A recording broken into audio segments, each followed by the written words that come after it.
All right, good evening, everyone. This is a public meeting of the School Board of West Bend Joint School District Number 1, more than 24 hours in advance of the meeting.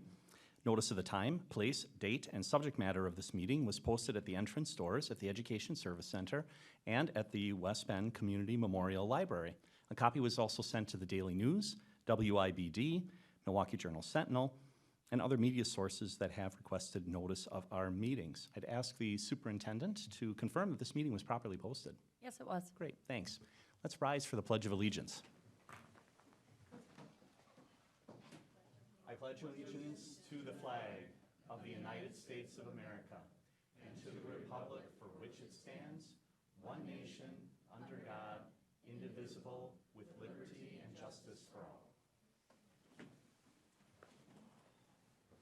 All right, thanks everyone. So tonight we have a quorum of board members. We've got 1, 2, 3, 4 of us present here physically, and then also Paul is joining us on the line. Joel Ongert has an excused absence, and Nancy Justman will be joining us shortly. But we didn't want to wait because we've got a bunch of great recognitions to make. And so I believe Aaron Felber is going to be walking us through those. Actually, as you're coming up here, Aaron, we should take just one item of business. We need to approve our agenda. So the agenda is in front of you. Are there any additions or corrections to the agenda? Otherwise, a motion would be in order to approve it. Motion to approve. Thank you, Tani. Second. Thank you, Aaron. Motion and second to approve the agenda. Any final discussion?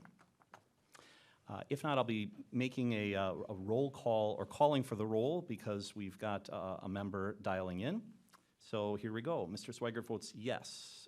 Let me turn on the microphone. Mr. Fisher? Yes. Ms. Dove? Yes.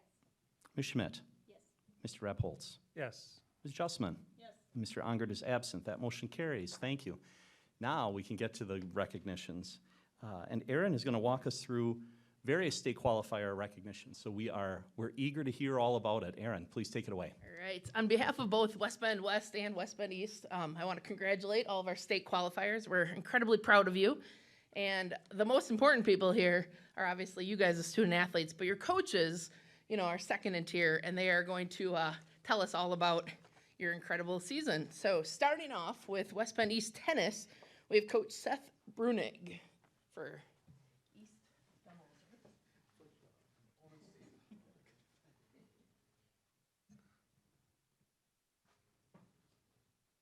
Would you like them? Have him step up here and you can face the crowd. There you go. So first of all, thank you to the board for having us. This is our one doubles tennis team. We have Stephen Maris and Owen Schmidt. Both were juniors this past season. They played 3 doubles as freshmen, didn't get to play sophomore year. And then they made the jump to 1 doubles this past year, which is a pretty big jump. They had a phenomenal season, going way above 500, exceeding our expectations. They were leaders on a team that went 11-3, took 4th in a very good conference, took 4th in sectional, and they got one of the 8 special qualifiers given around the state. So they ran into a great team from Heartland, Arrowhead, and they lost the first round state, but they played very, very well, and we were very, very excited about them coming back one more year. So Owen Schmidt and Stephen Maris.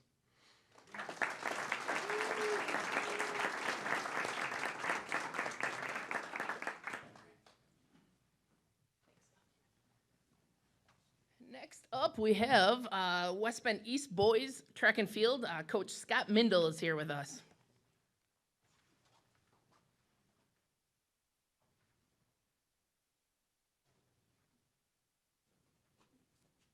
Again, thank you to the board for this recognition of our student athletes. The track season this year was very unique, to say the least, after missing a season in 2020 and missing an indoor season this past season, running a much abbreviated season. We still achieved a great amount of success. In front of you are 2 athletes, student athletes representing our state qualifying 4x400 meter relay team. Grant Lauders, freshman, Tommy Conklin, junior. participated at the state meet. We went into the meet seated 17th. We exited the meet finishing 14th. We improved 3 places. I think everybody that was at the state meet is still trying to dry out because it started raining at the beginning of the meet, and these guys had to run the very last event of the meet, and it was still raining. And they ran in the rain, and they competed with all their heart and did an excellent job. So, Tommy and Grant.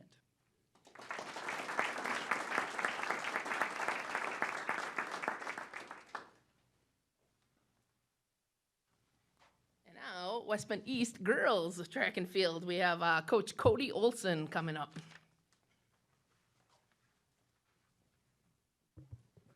All right, again, thank you to the board for having this recognition, and we have a lot of great athletes here, not just East, but West, all of us. Like Mindel said, just having the shortened season was tough on everyone, but to get back to the state meet was awesome. In front of me, I have Katrina Warzen, senior. She made it to state. She was seated 12th and finished 9th, making finals, which was the best thing ever. I think I almost tackled you, and I was so excited, I was crying, it was awesome. But she absolutely deserves it. And going off what Mindel said, everyone is still drying out. I'm pretty sure his shoes were squeaking on the way up here. It was soaking wet, but we turned out and we made it, and you did awesome. So congratulations.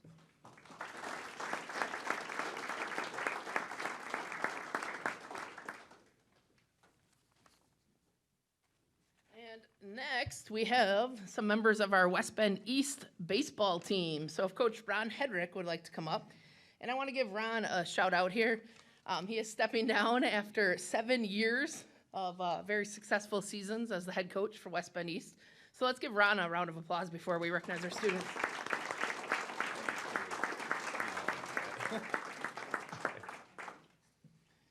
All right, again, thank you to the board for having us here, and everybody else that's attending here. To say I'm proud, probably gonna cry.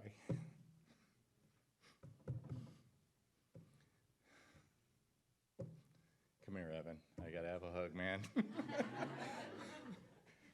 buddy. All right.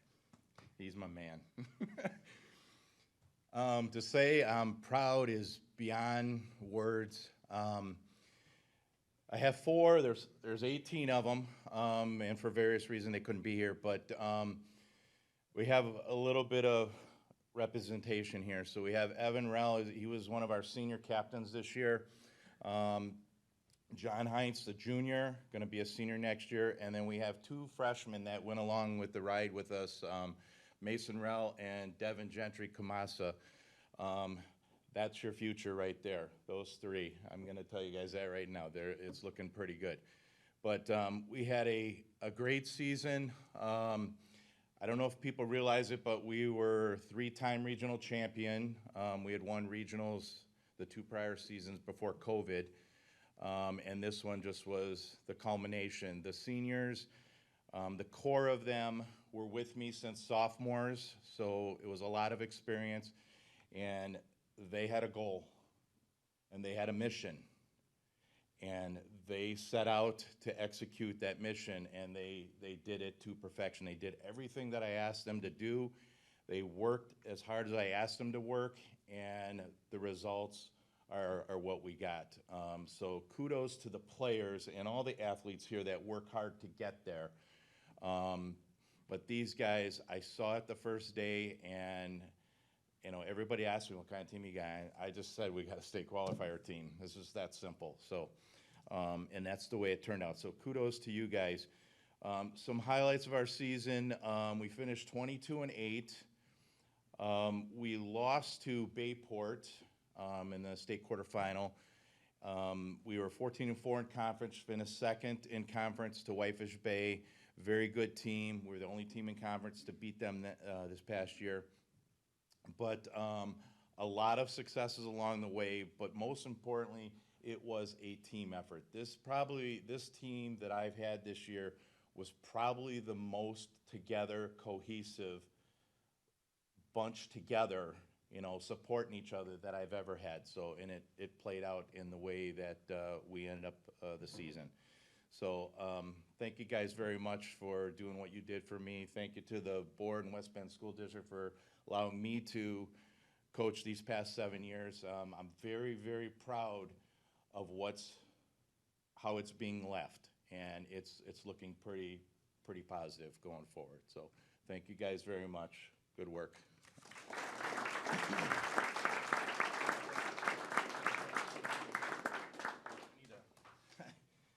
Sorry, Bill. One of my assistant coaches here, my varsity assistant, Bill Schubert. Some of you guys probably know Bill. He's been with me since day one. So I just want to make sure that we recognize that Bill was here and helped out immensely to where we're at. So I apologize.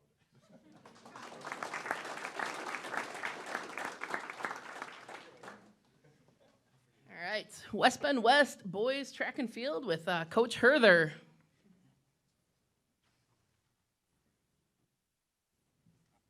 All right. Congrats, Ron, on your successful 7 years.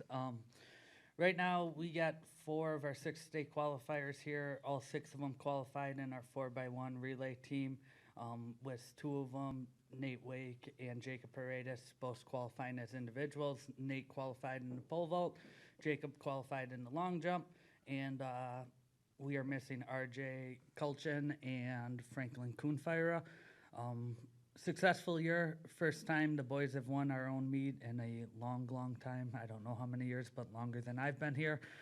So that was successful, and we didn't compete as well as we wanted to at the state meet, but I think it was this group of 6, they all have a lot of individual talent, and we live in a world that's very I and me orientated, and they all set that aside, and they came together to make sure this got there as a team. So I'm really proud of the team attitude and the team effort and the maturity that I saw out of these group of boys. So we had Nate Wake, Jamari Sloan, Keegan Tennis, and Jacob Paredes. So thank you, guys.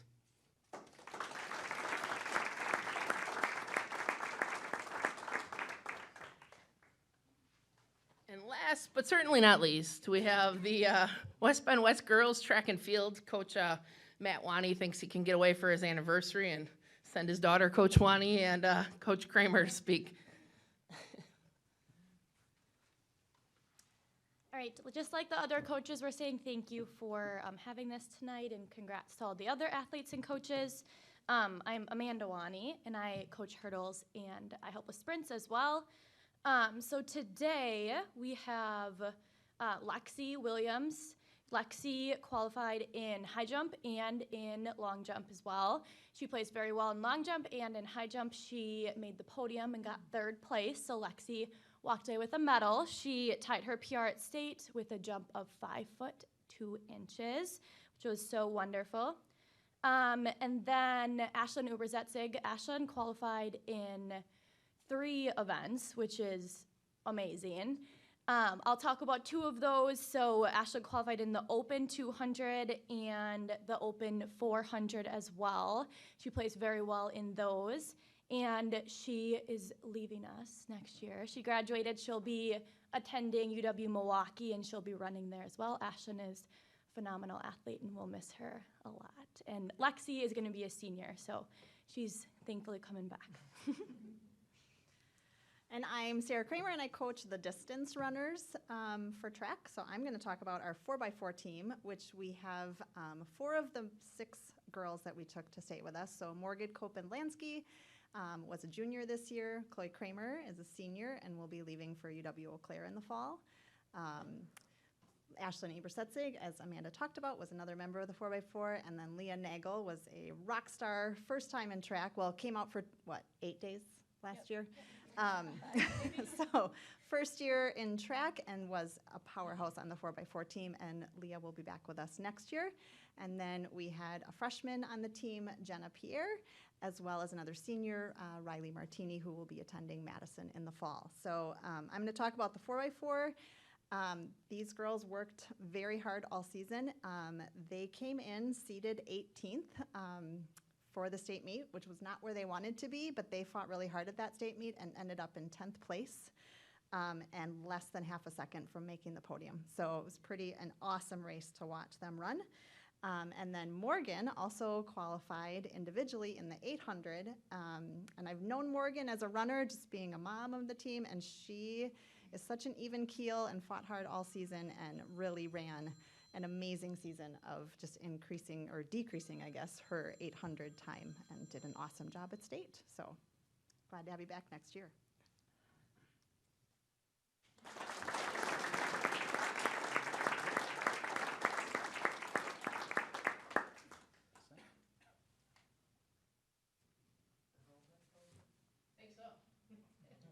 All good? The floor is yours. All right. I told all the kids they should give speeches now. Exactly. It's time for the speeches. They're trying to bribe Tamari into an Oh, boy. Well, thanks everyone for coming on a July summer night. On behalf of the board, I guess technically I'm not supposed to speak for everyone, but I'll go out on a limb here and just say thank you and congratulations. The board recognizes your hard work and your dedication. And congratulations on your accomplishment and for making our district proud. And I think really the same message goes to the coaches. We really want to thank you also and recognize your hard work and dedication and the positive examples you set for all of our student athletes. So thank you. This is always an amazing way to begin a school board meeting. And now we're going to continue with our school board meeting. So this is always the awkward time where people want to leave but don't want to be disruptive, and we welcome everyone to stay. But if you care not to stay for the rest of the meeting, we are not offended, and this is the time you can get up and leave. Thank you, everyone, for coming. Thank you.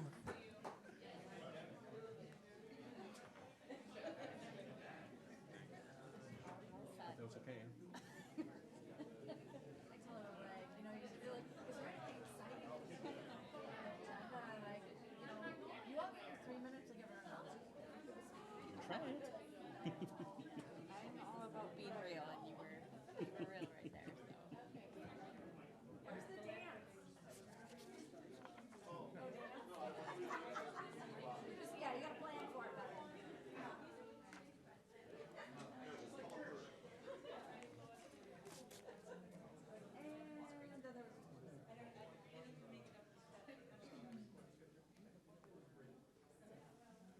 All right, Paul, while they're exiting, just doing a little check. Are you still with us? I am here. Excellent. All right. We'll be reconvening here in just a moment. Yeah. All right. Excellent. Let's see. The next item on our agenda is public participation.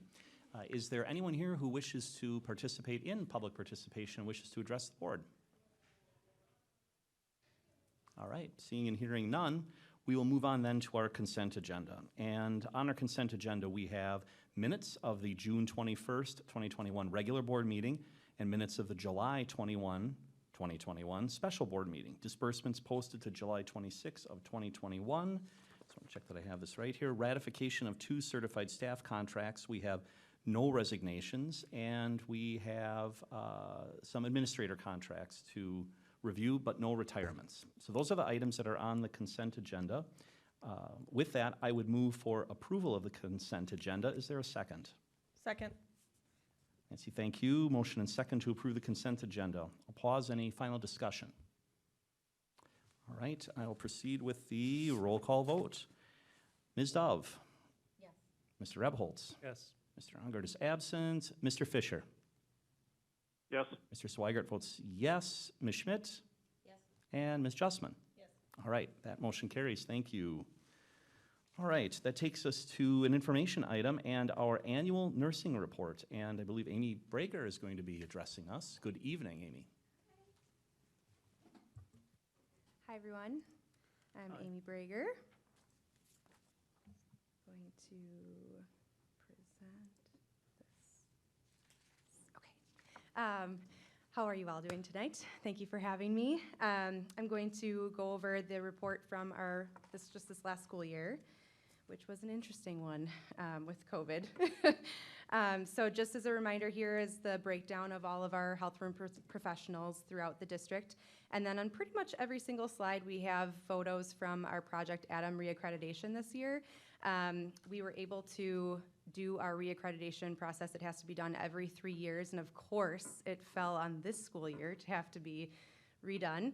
But we are very proud that all 10 of our sites achieved their reaccreditation.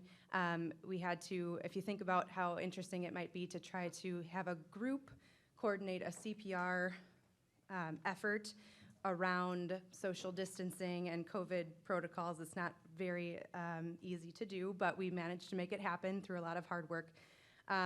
Project Adam actually was able to virtually observe our sessions, and they were so impressed with what we had accomplished in meeting all of those protocols that they shared our video footage and our photos to other nurses all across the state to help them in their procedures. So that was a pretty cool moment for us.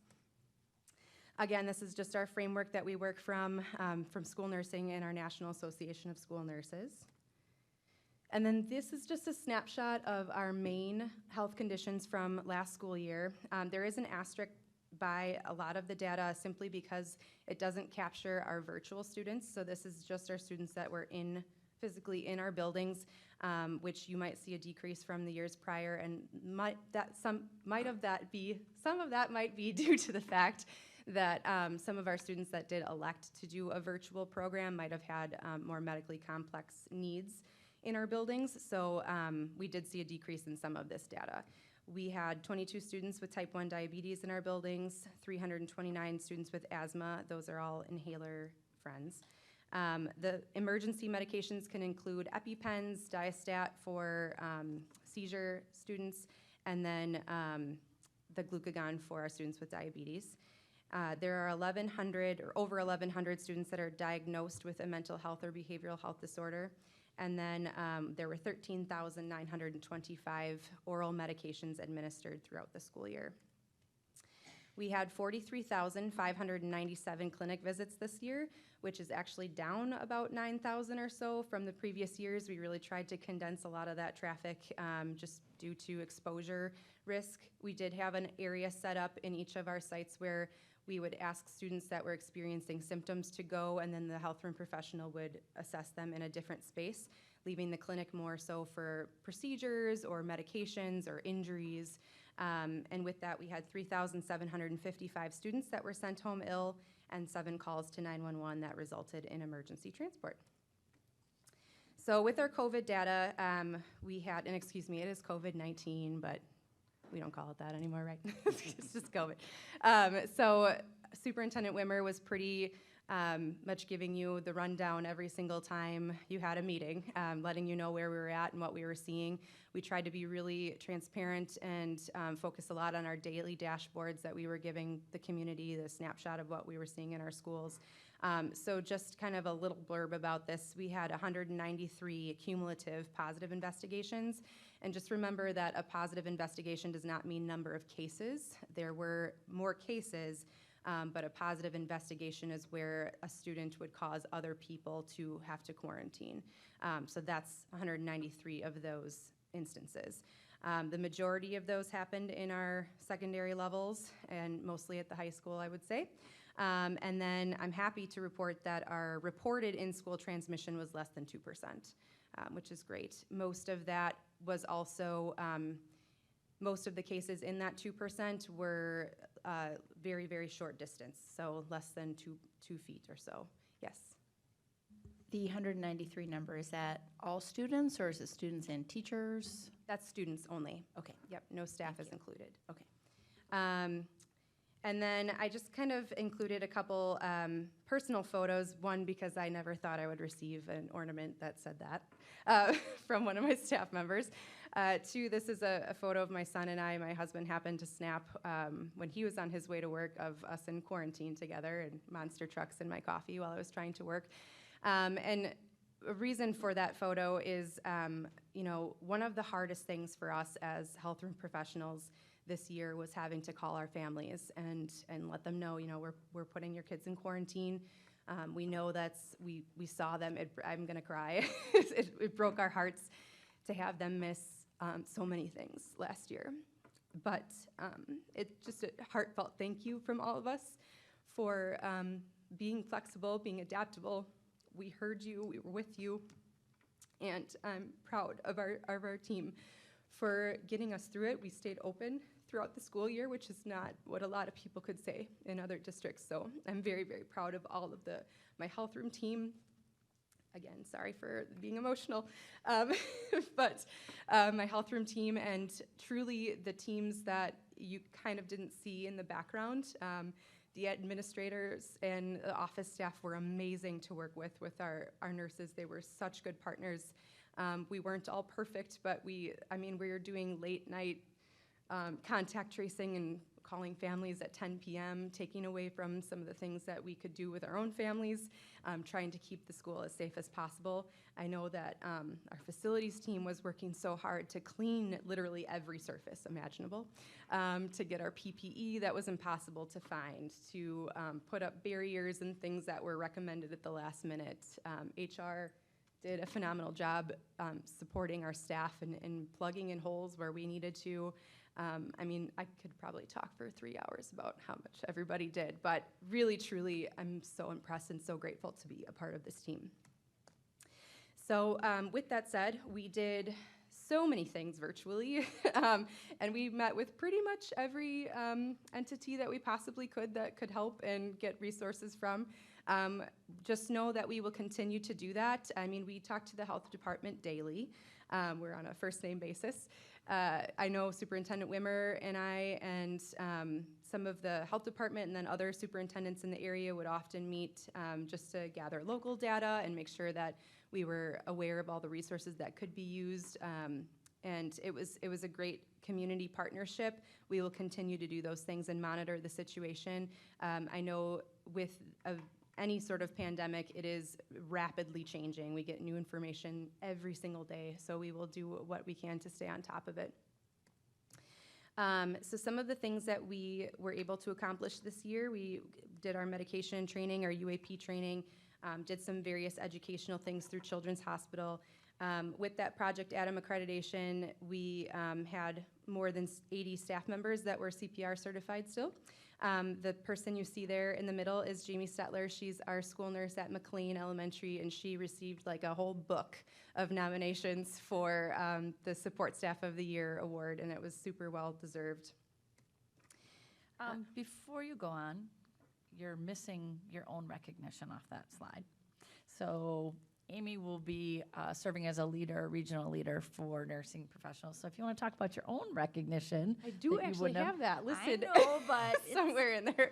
It's a little buried. So thank you. I was nominated to serve on the board of directors for the Wisconsin Association of School Nurses. So, and then then elected to do so for a year's term. So I'm very excited. I know there's a lot of work to do and there's a lot on our plates already, but I'm really hopeful that that will bring some more opportunities for networking and more resources and things that we can bring back to our community here. So thank you for highlighting just that. a congratulations. It's a really proud moment when someone from our district is actually rising to that level of leadership.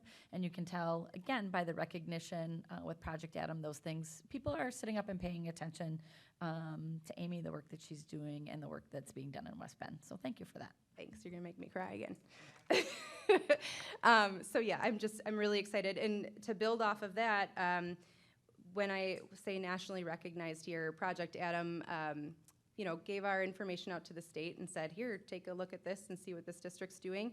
But I happened to be on a webinar, a national webinar for Project Adam last week, and the Silverbrook photos were all popping up on there, and I thought, oh, this is so cool, that's my team. And then I actually had school nurses from Canada that were reaching out to me. I'm like, whoa, we've gone international, this is so cool. So it's really just so much fun to be a part of a process that large and to be recognized from other countries for the work that we're doing here, and we couldn't do it without all of these people that you see. So it's been really fun. So we I also need to make a mention, we could not do it without our fire department. West Bend Fire is amazing. They are always, always there for us to help us with any sort of educational venture we want to go into. But they're very, very helpful with that climate of safety. West Bend Police Department, especially their dispatch team for Project Adam, they will set up any sort of situation we need, and it's really, really helpful to have that community support, because we've heard from other school nurses, you know, I can't do this because I don't have that kind of community support going. So we're so lucky to have them. And as you can see, Superintendent Wimmer got anteed up a little bit more for our ESC staff, and they helped her out, which was really nice. They always need a victim for their things, and they asked me, and I said, at least they came running to save me. They did, and very quickly, too.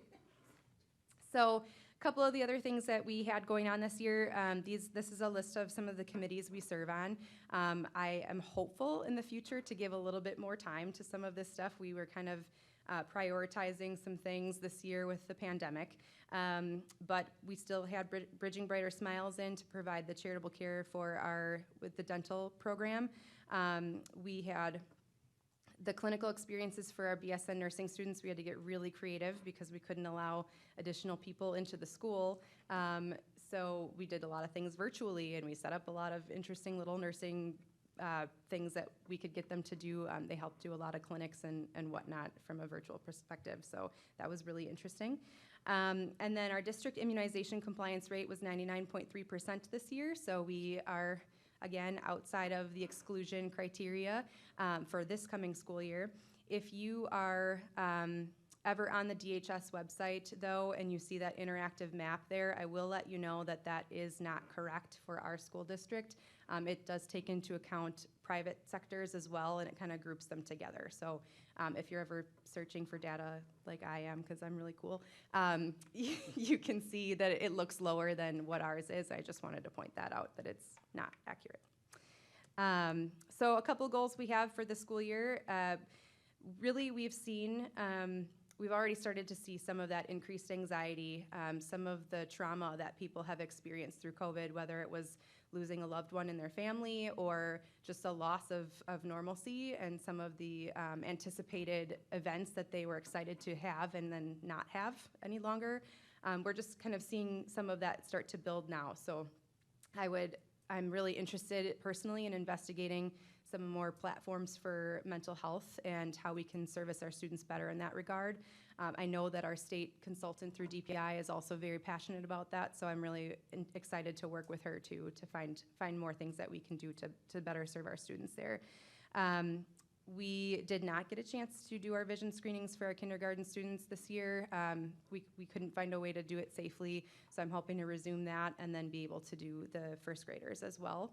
And then, as she mentioned, I will be serving on that board, and I just included the mission statement there so that you could see what kinds of things we're looking forward to doing. Do you have any questions? I have some remarks, but before I give them, any questions, comments from members of the board? Erin. With doing so many things virtually this year, how do you see that going forward being an opportunity to be involved in more things if you have that virtual aspect to it? Yes, that's a great question. So oddly enough, a few years ago, I actually remember Mr. Hansen and I were talking about how I needed like a power skateboard to get to the IEPs and 504s that were all happening at the same time, and I would sometimes miss one because they were scheduled simultaneously. And this year I'd have like 4 computers going and we're able to kind of connect and be able to, I didn't have to worry about travel time, and I could just kind of zoom right in and leave off where I needed to. That happened with so many areas. I mean, we had all of the school nurses in the state on one webinar together, learning about what was happening in the state, and then we had local nurse breakout groups, you know, to each program. So I think it's been oddly beneficial that we can reach resources so much faster and be a part of so many more things. I never used to be a part of the national conference because it's, you know, somewhere crazy that I'd have to fly to. This year I can just dial right in and be a part of all of those things. So it's been really a great silver lining, if you will. I just have a couple more random things. The focus on the mental and behavioral health.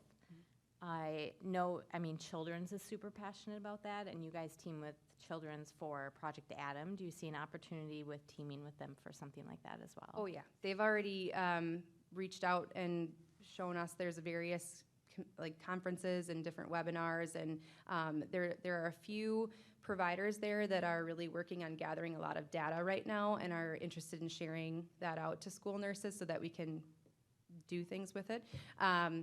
I worked at Children's for 8 years, so I still have a lot of connections with providers that I work closely with, and I know a lot of them have reached out to me as well and said, if you ever need help with this or this or this, let's work on it together. So I know Superintendent Wimmer's been on a lot of calls as well, and we're looking forward to gathering some more information as it kind of unfolds and seeing what we can do to combat some of what we know is coming. And then my last thing is just a kudos to you and your team. You're trying to do everything you were already doing and then compounded by, I don't even know, 100. I don't know.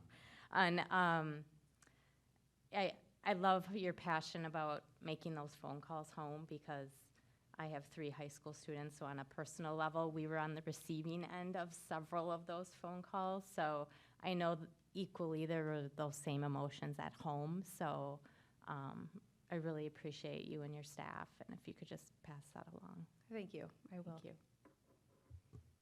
Other questions, comments? No, just a heartfelt thank you. Kids were safer in school. It's because of your team, facilities team, and our students and parents. So proud achievement, and you can tell you care. So thank you. Thank you. Yeah, you found out what you're made of in situations like this, and you really rose to the occasion. Thank you. Your whole team, thank you. I appreciate the fact that you could have filled this report entirely with COVID stuff, and there's a lot of it there, and it would have been a great presentation. But it's also important for us to remember that in other ways it was a bit of a normal year last year, in that the business of the district and health professionals needed to go on. So, but I'll also echo what my fellow board members said. I believe as board members, we know we asked a lot of you and your team, and you rose to the occasion. You helped keep our students healthy. That in turn helped keep our schools open, and we know that it was a team effort with administration, but we couldn't let your presentation here close without expressing our gratitude, and please pass that along to your team as well. Absolutely.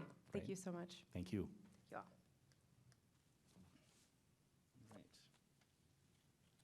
Back to the agenda. Let's see.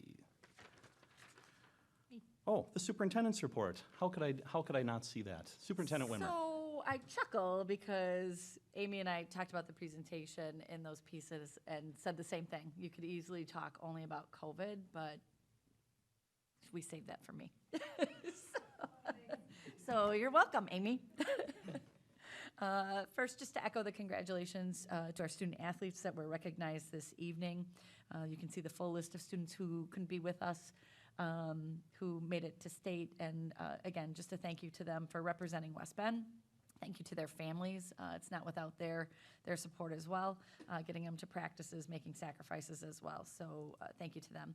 Also, thank you to Amy Brager for the annual nursing report. So as you can imagine, Amy and I work very closely together, and as well as multiple agencies. We're still doing that same work right now. So I wanted to give an update as we kind of end July, and it feels like once July ends, we're looking at the school year, and people start wondering, so what does the school year look like? So right now, we're still poised to return as we ended. And we're working behind the scenes, Amy, Nancy Kunkel, our communications director, myself, to untangle continuously evolving information, just regarding a myriad of things. But we're working to reverse engineer our operational plan. So last year, where we started with the most restrictive scenario for mitigation efforts, we're just reversing that to show where we are now, which was, I mean, it was returning to normal with the exception of we retained cleaning staff, we continued heightened cleaning and sanitizing pieces. We still had restrictions on homemade food for students and sharing across, but you could bring prepackaged, those kinds of things. And then getting to a point, music just still had some minor mitigations in it when you were doing group play, that the instruments wore sanitizing covers, those kinds of things. So in that, we're going to do that just as we did last year. I think one of the most key things that the board did, that the administrative team did, was continuously push our drafts out for feedback and questions and provide input because parents might be wondering different things. We intend to have a draft of that plan out to our families by the end of the week. We'll host some opportunities to give families, staff members, et cetera, direct questions. They can email me. They can participate in a session. We did some live call-ins. We'll probably do some virtual visits as well as some in-person if people have questions, so that we can refine those details, making sure we're in attention to what lingering questions they might have, and then bring that forward for the board to review during an August meeting. And again, the board, we've continued to bring everything forward. He wasn't kidding when he said we've asked a lot of questions and you've done a lot of work as a board as well. So we'll bring that forward and ask, again, board's perspective around that before we implement our operational procedures for the coming year. But that's, again, where we anticipate. I know the large looming questions are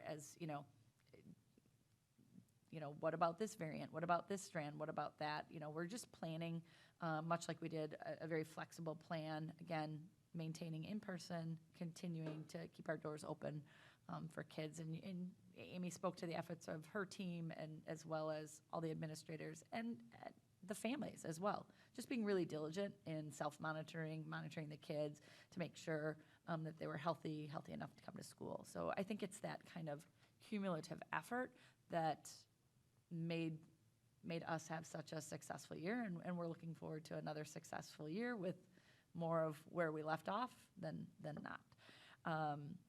So again, that's our timeline for that. You'll see information verification coming out. It's an annual piece. Those enrolled in the district, it's through Skyward, and that's where you're going in, verifying, what's my most recent health update, family contact, that kind of thing.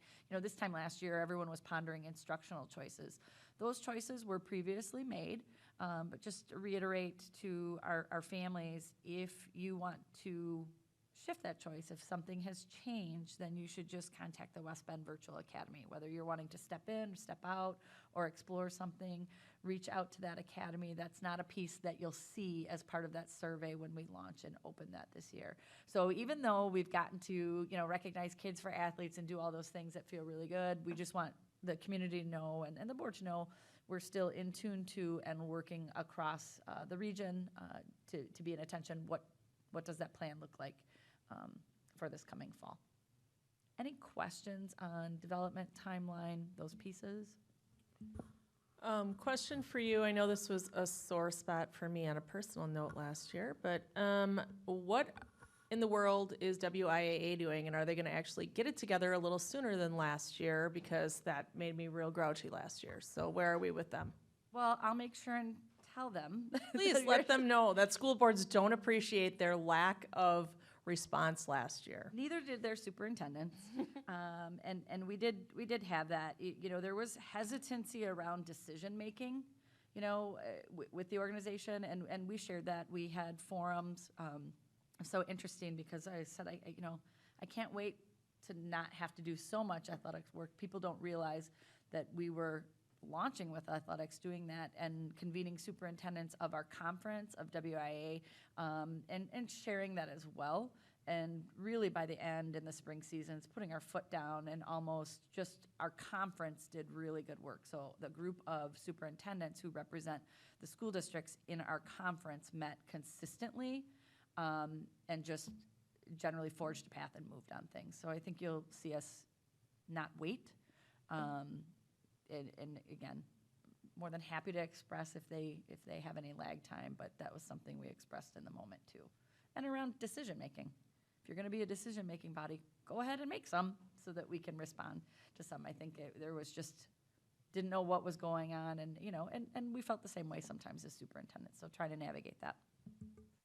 I just think it's critical. I think Amy pointed it out. Having your student, there are many students who come, and, sports is a very, integral part of their school year. For some kids, that might be the only reason they come, quite honestly. So I would hate to see that experience ruined again, as it was last year, due to lack of, foresight or lack of, coming together early to make decisions. And I don't have a problem with pivoting, but I do have a problem with being too afraid to move forward. How's that for a politically correct way to say that? Well, and I think what you see now is, everyone's lived it. You've got some experience. You know where you ran into some times. And as we said last year, we started with the most restrictive mitigation measures. And having lived it and gone through those pieces, I think it's easier for us as well as that organization to kind of forecast and think about what we could do.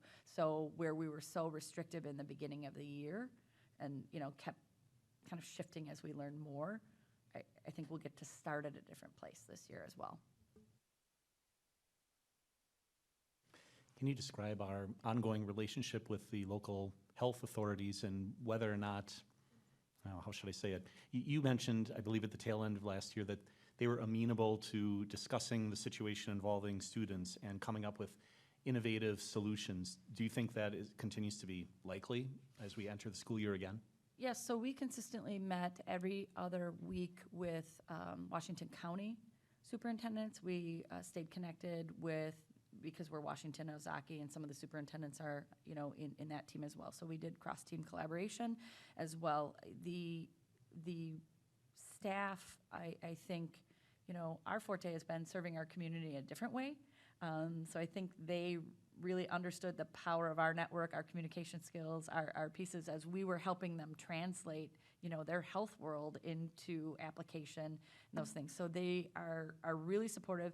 They sometimes were hamstrung by getting information from other entities, from CDC, from DHS, the state entities, same day we were all doing it. And that's what we were all asking for. Like, can we get any lead time to try and do that? And they were living it right alongside us. So they've been really good about cross-sharing anything that we can be proactive on, and then also, as we're talking through scenarios, being very responsive to individual districts and numbers. So when you talk about looking and not making blanket recommendations, understanding, yep, there's some large-scale recommendations, but then let's look locally, let's look here, let's look that. And really, Amy and the team got several kudos from our Washington County Public Health Department on how it was navigated as well. So that will continue. Again, right now, we're meeting every other week with them, but, if things, as we get closer to the school year, might be every week to just tailor as we get solidified on planning. All right, any other questions for our superintendent? Superintendent, looking forward, as long as we're talking about WIAA, looking forward to the end of this next school year, I know we received a community email asking about timing of graduation along with the state track competition. One of the good things maybe coming out of COVID is the idea of doing graduation outside, which forces us to have, the scheduled date and then the Sunday rain date. Is there any flexibility that you're hearing from WIA to find a way to change that? Because I'm sure we're not the only district that's looking at doing graduation on that first Saturday. So we're probably not going to get flexibility in them changing their date, but what we do own is our flexibility in our own calendar. So we had a community member email a principal, myself, and alert us to that conflict so they could take it back to the administrative team. So that I've alerted both principals, and they're looking actually for some flexibility about potential for a Sunday, looking at what are the opportunities for us. Generally across the state, and I would have to look, I asked historically around, was it a Saturday, was it a Sunday? There's no real historical, and generally graduations are usually the following week across the state. So I can get that, but right now, for anyone kind of watching, listening, the high school principals are looking to determine what flexibility they have in perhaps looking at a Sunday later afternoon.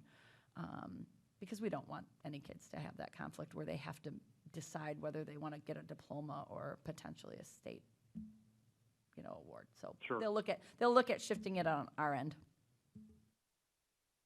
Okay, thank you. Thanks, Paul. Any other questions? Thank you for your report. We'll move on to action items. We have 4 action items on the agenda, and the first one is aid and instructional tech compensation, and Mr. Lenny Hansen is going to walk us through that. Mr. Hansen, good evening. Good evening. Thank you for welcoming me this evening. You'll remember that not that long ago, I brought before the board compensation information for the 2021-22 school year. At that time, we had discussed that we were simultaneously looking at some wage scales for some positions that we really were targeting to improve our employee retention and recruitment efforts. Specifically, we were looking at in the support staff area around general aides, special education aides, and then we were also doing a little bit of looking at our instructional tech positions, which there aren't that many of those. So at that time, when we brought forward those compensation proposals, which we were very grateful the board approved, we said that on those other wage scale pieces, we wanted to see the state budget picture kind of come to full clarity before making any moves forward. Well, lo and behold, today we are looking at where the state budget is approved and has passed and been signed by the governor. We have a lot more clarity in terms of other revenues that the state and federal government have put forth for us. On top of that, just looking at our overall budgetary situation, performance of things like our insurance plans, things like that, we feel we're well positioned right now to take some action on some of those wage scales. So I have 3 proposals included in this single presentation today. They are largely focused on general aides, which would be aides such as classroom aides, clerical aides, supervisory aides, and then our special education aides. Aides, again, and sometimes referred to as paraprofessionals. In our district, those terms are interchangeable. Our starting rates for these positions have not changed in several years. As we are all well aware, the labor market is extremely competitive right now, and we want to start moving the needle on those starting wages for those positions. We also recognize that this may just be a starting point, and we are looking at a more comprehensive multi-year plan for continuing to increase our competitiveness in these markets. So the initial proposals here are largely focused on raising our starting wage for these positions for the 2 aid categories by 50 cents. But then we also want to ensure that we continue to maintain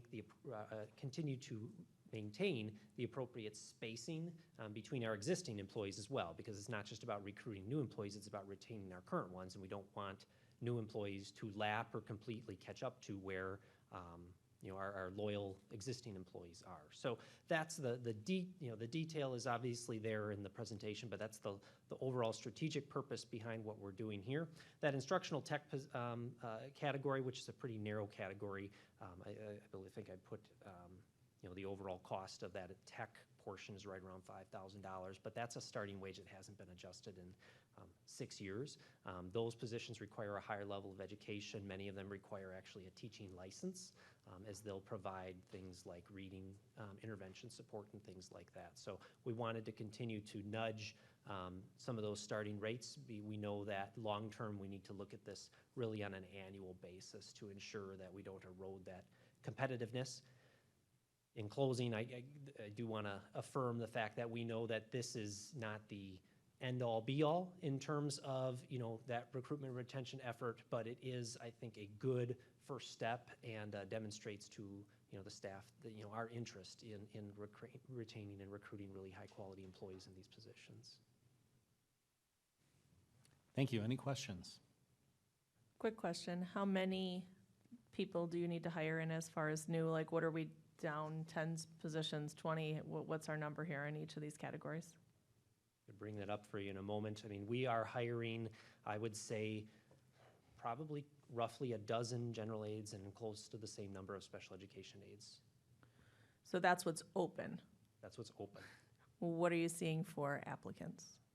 We have applicants. The pools are generally, a few. That's true. And sometimes we have the same applicant in both pools, right? So we might have a position at Badger Middle School Special Education Aid and at the high school, and we have some overlap between those for sure. This is the hiring season. I would say we are doing decently right now at filling those positions. It's one of those situations where last year we certainly had more vacancies, so we're coming into it at a better position than we were last year. But still, between the two of them, you're talking 20 to 25 openings most likely. Right, and we'll assume that we're going to have more kids in school this year as opposed to kids who are doing hybrid or at home learning. Correct. So we'll need more. So what happens, school year starts, I guess this is more, we know what happens, but for the people at home watching. So we're down 15 aides. Who picks up the slack? I don't foresee that being the case for us, given the Okay, pace we're down that we're 5. on. But let's say we are down some. Really, semantics here. Right. We're down. So when we're down, we first go to our substitute pool. Last year, the board took action to increase our substitute pay rates as well, and we did see an improvement in our fill rates, both in the teacher and aide side of that. But we'll go to those pools first. If we're still not able to fill, the buildings have different contingency plans in terms of, okay, where can I move this person here or there? In the end, you are talking about, pulling from one service to support another that you deem, more essential on that day-to-day basis. So people at home, when you're thinking about what do you want to do this fall, Lenny has plenty of openings for you to give us a Have jingle. all sorts of things that people can So do. he and- can absolutely make your dreams come true working for the West Bend School District. And obviously, we say that, there's a little humor there, but honestly, one of the things that we hear every year from people, they don't come to work at the school district to make, we try to pay decently, but you're not coming to work at the school district to get rich, right? You're coming to work at the school district because we provide something that you really can't get in any other field, and that's a sense of purpose and meaning that is unique to work in education. So to anyone watching, if you're looking for that thing that really gives you that drive every day to roll out of bed and say, I can't wait to get to work, education's the place, and West Bend's a great place to do it.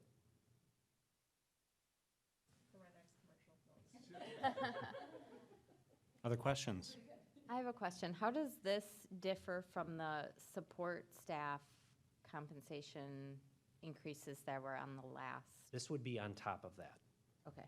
So again, we're really trying, especially for the, retaining those current employees, this would be on top of that. We're really trying to boost that up. Like I said, we have not adjusted these scales in numerous years. So this is a little bit of a catch-up provision. Okay, thank you. Any other questions? All right, well, hearing none, I move to approve the aid and instructional tech compensation proposal as presented. Is there a second? Second. Thank you, Tani. Motion and second to approve the compensation proposal. Any final discussion? Hearing none, I will call the roll. Mr. Fisher? Yes. Mr. Swigert votes yes. Mr. Ongert is absent. Ms. Schmidt? Yes. Ms. Dove? Yes. Mr. Rebholz? Yes. Ms. Justman? Yes. Great, that motion carries. Thank you. Lenny, appreciate your presentation. Thank you. All right, the next item on our agenda is probably one of the more favorite items we as boards like to look at, and that is ones to save money and expense. A resolution authorizing the sale and issuance of approximately $9.36 million of general obligation refunding bonds. And to walk us through this important topic is Mr. Andy Sarno. Mr. Sarno. Thank welcome. you so much, Mr. President. Good evening, members of the board, Superintendent Wimmer. It is indeed one of those, and I was counting kind of on my hands, and I didn't have to get too far where we have this opportunity in front of us. And when I look back at my 2.5 years, I think Brian and I, Brian Brewer from Baird, I think it was about day one or week one that we started talking about this opportunity that's now in front of us. And so, and it's quite possible it even went back a little bit further than that. This is a fairly rigorous and formal process. In fact, in the next couple days, I'm going to need signatures from our president, from our clerk and treasurer. We'll have about an inch worth of paperwork, and I think there's probably even a little bit more that'll come before we actually close, pending approval, on August 16th. But Brian is joining us from Baird. I think he's been with us for about 20 years or so. A lot of history with the district, and we often forget that. Baird acted as a municipal advisor, so they acted in an independent fashion to help sell this debt, meaning they could not bid on it. There's a lot of different regulations that follow along with that role that they played. But it's a general obligation refunding bond. It's a GORB, I don't know how to pronounce that in an acronym format, of about $9.3 million. But the formal process itself began about a month ago. We went through a rating call with Standard & Poor's. We'll talk about that a little bit. We were able to maintain a AA negative, which back in 2017, that was the last time we had a rating call. We were able to maintain that. I think we'll have a little bit of discussion, whether it's at this agenda item or when I present the quarter four financials in the next agenda item, just about that and what we can do to help continue to prepare ourselves financially, our district and our organization. But what I believe, and it was kicked off appropriately, Mr. President, very strategic, responsible. We're trying to be fiscal stewards of taxpayer money, sizable savings, and even just with the timing of when this took place, we're hopeful that it was going to take place because of the uncertainty of the market, but the results ended up being very favorable. I'm going to hand it over to Mr. Brewer, and I will jump in when appropriate to help co-team through this. So thank you. I want to taking the podium just for the benefit of the folks at home is really this opportunity akin to if I have a mortgage at a higher interest rate and the market changes and I can refinance at a lower rate and save money. That's generally what we're talking about, correct? Yes, that is exactly what we're doing here. So the district issued bonds related to prior referendum authorities in 2010 and 2012. You're at the point at which you can refinance. We discussed in February the potential for savings. The board thought it was a good idea to continue to proceed. Superintendent Wimmer and Andy and I have put together paperwork this summer to prep the district to go out to lenders and receive the bids that we received this morning. And so the prior rates were over, it was a 3.25% and a 2%. The all-in cost of the winning bidder today was a 0.68. So you're reducing your 3.25% and your 2% down to an all-in cost for the final 5 years of the repayment to a 0.68. That change in interest rate reduces your future interest cost by $340,000. So the savings by refinancing for the district and the taxpayers is the $340,000, which is approximately $90,000 per year for the remaining. Is that a fixed rate? Yes. This is locked in for until you have maturities that are 2022 through 2026, and they're fixed interest rates that cannot be changed pending your approval and the closing on August 16th. And does that include all of the loans we have outstanding? It includes the two that we discussed that were eligible to be refinanced, and then there's one that we have been talking about and strategizing toward that's eligible in 2023 that, as you know, annually you've been levying an amount to prepay some of the debt that's outstanding. The plan there would be to target that issue. So from what's eligible to be addressed today, yes, we're taking advantage of. Okay, so there's still one out there that we'll have to keep our eye on. Yes, and again, depending on the planning, strategic planning process that's ongoing, we'll determine how to best pay down or refinance that portion when that date comes. So Brian, this is Paul. Obviously, great move to save $300,000+. Does this come with the trade-off of pushing out any maturity dates relative to the prior bonds, or have we effectively kept the time frame the same? It's a great question. The time frame is the exact same. So the way we think about it is very similar to your home mortgage refinancing. You have the same loan period at a lower rate, so your payments are lower by that savings amount.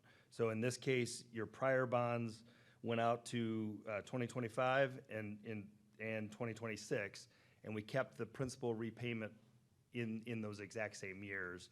such that the future debt levies will be lower by 90,000 in 3 of those years, and in the final year, because it's a smaller amount, is 63,000. So we are not extending or changing the plan that was originally authorized by the board post-referendum back in 2010 and 2012. Thank you. And just a quick question on the rates. It seems when you first brought this up in a public forum, I believe it was February, March board meeting when we were back at the high school, the rates, some of your best case scenarios wasn't even this. You're saving more than what was even talked about. And I know financially, so it seems like an ideal time to take advantage of market conditions, that we might be at an all-time low before the inflation word has been thrown around where rates might start going up. So is that accurate? Or It's actually, it's been a roller coaster since that meeting. So rates actually went higher from that meeting because of inflation. And then as we were putting the paperwork together and getting the credit rating, rates over the last 30 days have come back down, roughly 0.25% to 0.35%.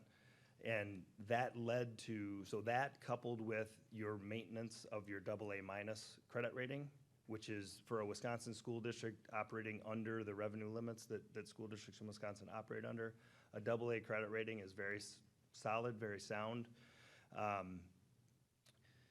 That combination of the market movement in July over the last 30 days and your strong credit rating led to the bid results that you see in your packet, where 9 different underwriting firms submitted an offer, and the lowest was Bank of New York Mellon.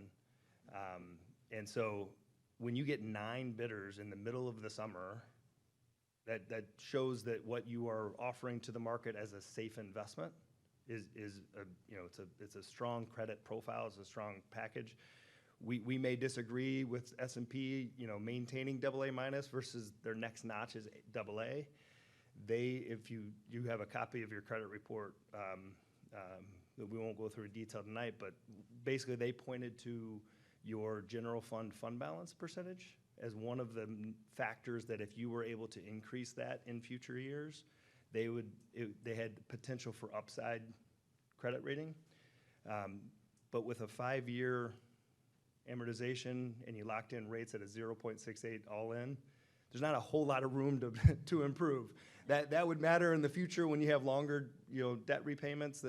That's something to focus on and think about over coming years. But in the grand scheme of things, this is an outstanding result. And again, it shows the month in, month out meetings and decisions and policies and procedures that the board and the administrative team, leadership team is doing. This is kind of a culmination that this many bidders showed up to purchase at such low interest rates.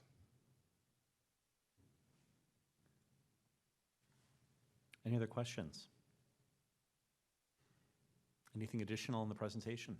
Yeah, so the only other summary, aside from the reducing your prior interest by $340,000, is that this is really what we had discussed, that financial stewardship process that you've undertaken. This is an ongoing living process. This was one of the documents or the items in that progression that we discussed in February, March. The next is that debt management in the referendum approved fund and targeting that issue that we discussed. And then the final portion is the long range planning, just everything that the leadership is doing to think about not only this year's budget and this year's plan, how is it to set up the district financially to be strong for many years to come. So this is just one of the steps in that financial stewardship process that is an ongoing process for the leadership team. So the final visual was the one I shared. You're in the process of paying down your referendum approved debt, and at this planning process, you would be working towards debt-free as of 2026. So it's a great position to be in as you are considering what's out on the horizon.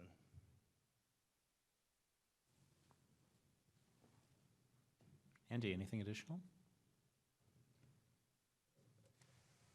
I do appreciate the graph, and it's us scenario, but the blue is the current year, or excuse me, last year. Yep. So we've been defeasing debt. We've been planning for the future. We've had the ability to do that, live within our mill rate of the $7.97. But this is a hypothetical scenario that, bless you, over the next several years, you see our debt is retiring. We're even able to offset that with some of these savings and even potentially carve out a couple of years, or for that matter, and again, this is us scenario, we could still spread that out, be able to afford something different. So it's again nice. It's one of the steps as we're looking ahead far enough to be able to allow us to kind of think creatively and bring something forward that would be financially advantageous, not just to the district, but also to the taxpayer. So thanks for putting that together. All right. Any questions regarding the proposal? Then, hearing none, I would move to accept the issuance of approximately $9,360,000 of general obligation refunding bonds within the terms of the Monday, July 26, 2021 sale. Is there a second? Second. Thank you, Johnny. All right, motion and second to accept the issuance of the bonds as described. Any final discussion? Good job getting that locked in before rates go up. Thank you. Can I add one You may. thing to your motion? Yes. Because of the way the bids came in, we were able to lower the amount to be borrowed. Mhm. So it's, the resolution's authorizing the issuance and sale of $9,215,000. So the record reads the way the final resolution. Thank you. You said $9,215,000? Yes, correct. Right. I will amend my motion to accept the issuance of approximately $9,215,000 of general obligation refunding bonds within the terms of the Monday, July 26, 2021 sale. Would you second that, Tani? Yes. Great. Motion and second. Any final discussion? All right, hearing none, I will call the roll. Ms. Schmidt? Yes. Ms. Justman? Yes. Ms. Dove? Yes. Mr. Ungert is absent. Mr. Fisher? Yes. Mr. Swigert votes yes, and Mr. Rebholz? Yes, lock it up. Thank you. Thank you for your work. We appreciate it very much. Thank you, Brian. All right. Next, we have the annual declaration and parental notice of the district's student academic standards for the 2021-2022 school year. And Ms. Laura Jackson is here. Well, good evening. Good evening. Good evening, board members. We are here again. Every year we come together at the first board meeting of the new school year, so after July 1, to approve the notification to parents of the standards that will be utilized within the school district. The curriculum committee of the board previously reviewed this notice, and this is not an approval of the standards. Most of them have been previously approved. I draw your attention to the mathematics. In the mathematics, we have the current standards we're using, and then the 2021 Wisconsin DPI mathematics standards. Those are not currently in use. However, teams will be examining those this school year and may bring them forward later in the year to the curriculum committee and then to the board for formal approval. So based on the fact that we're going to be examining them and comparing them to our current standards, we have notified that they'll be utilized in that way. Are there any questions about this annual notice? Any questions? Just for clarification, I know a lot of times the public will bring up, and it's been a long time, thank goodness, but Common Core and how that's not a curriculum, that's a set of standards. I'm kind of putting you on the spot here, but I think you can do it. Yeah. Can you speak to Common Core and how it is or is not present in this set of standards that you're presenting? Sure. The Common Core standards were originally developed by the Council of Governors in the nation. And that process started way back in the, I'm going to sound old, but in, around 2007, and then were formally adopted by the state following that national reveal of the standards. And the state then tweaked the Common Core standards and moved away from them entirely. So these are not Common Core standards. These are Wisconsin standards that for each of the standards, for each of the standards on here, Common Core was specifically in literacy and mathematics. Those were the two areas that were specifically Common Core. The state has redone those now twice since the original Common Core standards were released. So would it be accurate to say that these are Common Core free? Yes. Thank you. Okay, That would- thank you. You're welcome. Thank you for asking. Any other questions? All right. Then hearing none, I would move to approve the annual declaration and parental notice of the district's academic standards for the 2021-2022 school year. Is there a second? A second. Thank you, Aaron. Motion and second to approve the declaration and parental notice. Any final discussion? Hearing none, I will call the roll. Ms. Justman? Yes. Mr. Rebholz? Ms. Dove? Yes. Mr. Fisher? Yes. Mr. Swiger votes yes. Ms. Schmidt? Yes. And Mr. Ongard is absent. That motion carries. Thank you for your work. We appreciate it. All right, and I think on the next item, we're going to invite Mr. Sarno back up to discuss revenues and expenses in the aggregate, July 2020 through June 2021, quarter 4.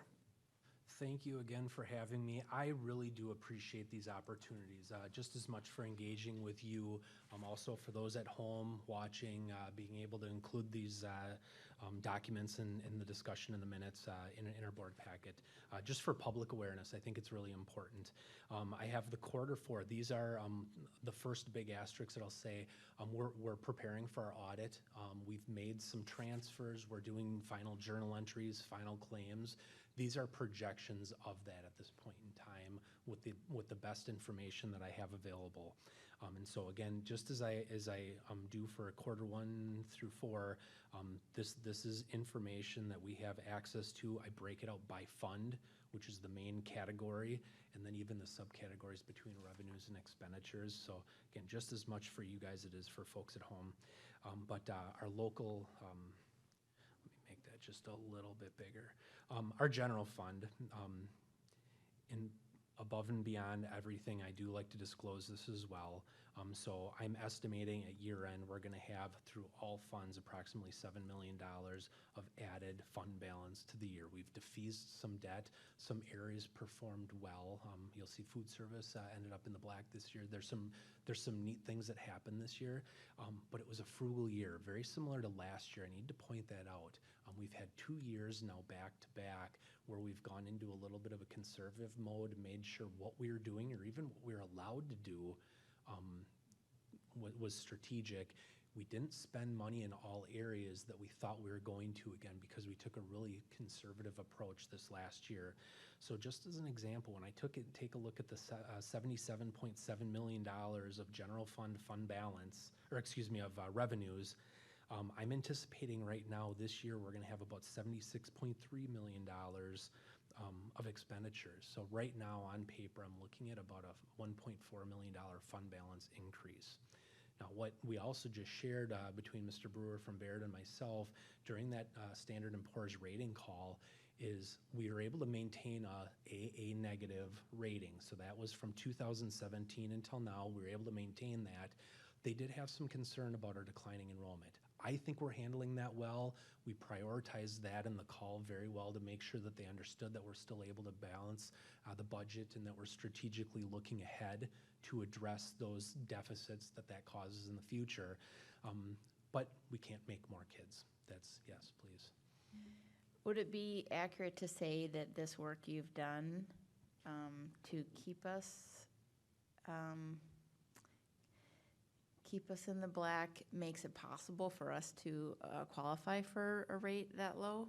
Well, that's what I'm hoping. Yes. That is what happened, and so there's a lot of work that went into that, and as Mr. Brewer shared, there's a lot of good things that are happening within our district, and not even just in our organization, but also in our communities that represent our district. So that was all discussed. The reason why I bring that up is because I think a lot of people don't realize that they don't just give rates like that to anybody. You have to demonstrate that you have sound financial practices and that you are worthy of that. So I think the work that you've done in the district is paying off. So thank you. Thank you. Yep. And so what I'm hoping, because the second piece that they brought up is districts comparably sized to us with a AA rating that have that rating that we want next time, our fund balance is conservatively low. So when we look at our board policy, we're meeting our board policy, but our unassigned balance, so not the Jackson Trust, not our health insurance, self-funded health insurance reserves, but just our unassigned, the recommendation by Standard & Poor's was to grow that. We've got an opportunity. What I'd propose is to bring something forward for discussion and awareness at a future meeting here. If you remember, back in January, we had Brian Grunwald from our auditing firm, so that was January. So we have some flexibility with some dollars between now and when the audit is finalized, but I'd like to have that discussion to be able to bring that forward, again, for awareness, to hear, to listen what priorities the board might have. So again, $1.4 million. I think in this, I shared one asterisk is, number one, we're still making final adjustments in journal entries, so that audit is in process. Number two, we have site carryover. What we've done for the last couple years is allow Decorah, who gets $43,000 whole dollars to operate their building at their discretion. If Adrian and Decorah only spends 40 of the 43, we're gonna allow that to be carried over. Now, on the books, I don't have anywhere to put that. When she chooses to spend it based on some type of priority, I have to have that as an expenditure without an offsetting revenue. So I just want to give full disclosure because there are some buildings that they've been building up a little bit of a balance. I have that documented. But this year, again, a frugal approach. Our schools are no different than our departments. So I wanted just to be aware of that. Because the other thing, and there's a reason that I'm sharing these 2 points, a lot of purchases were delayed this year due to the shipping and manufacturing. So there's actually a fair amount of open encumbrances, even at this point in time, that's quite possible our auditors are gonna say, you ordered that back prior to your deadline. There's some things that we ordered back in January. They may push that into this current year that we're in right now. That would actually impact our bottom line because we can't expense it back since it wasn't on site, but we're still obligated to buy it. Therefore, it'd be an expense next year, but I'm still trying to present a balanced budget to you.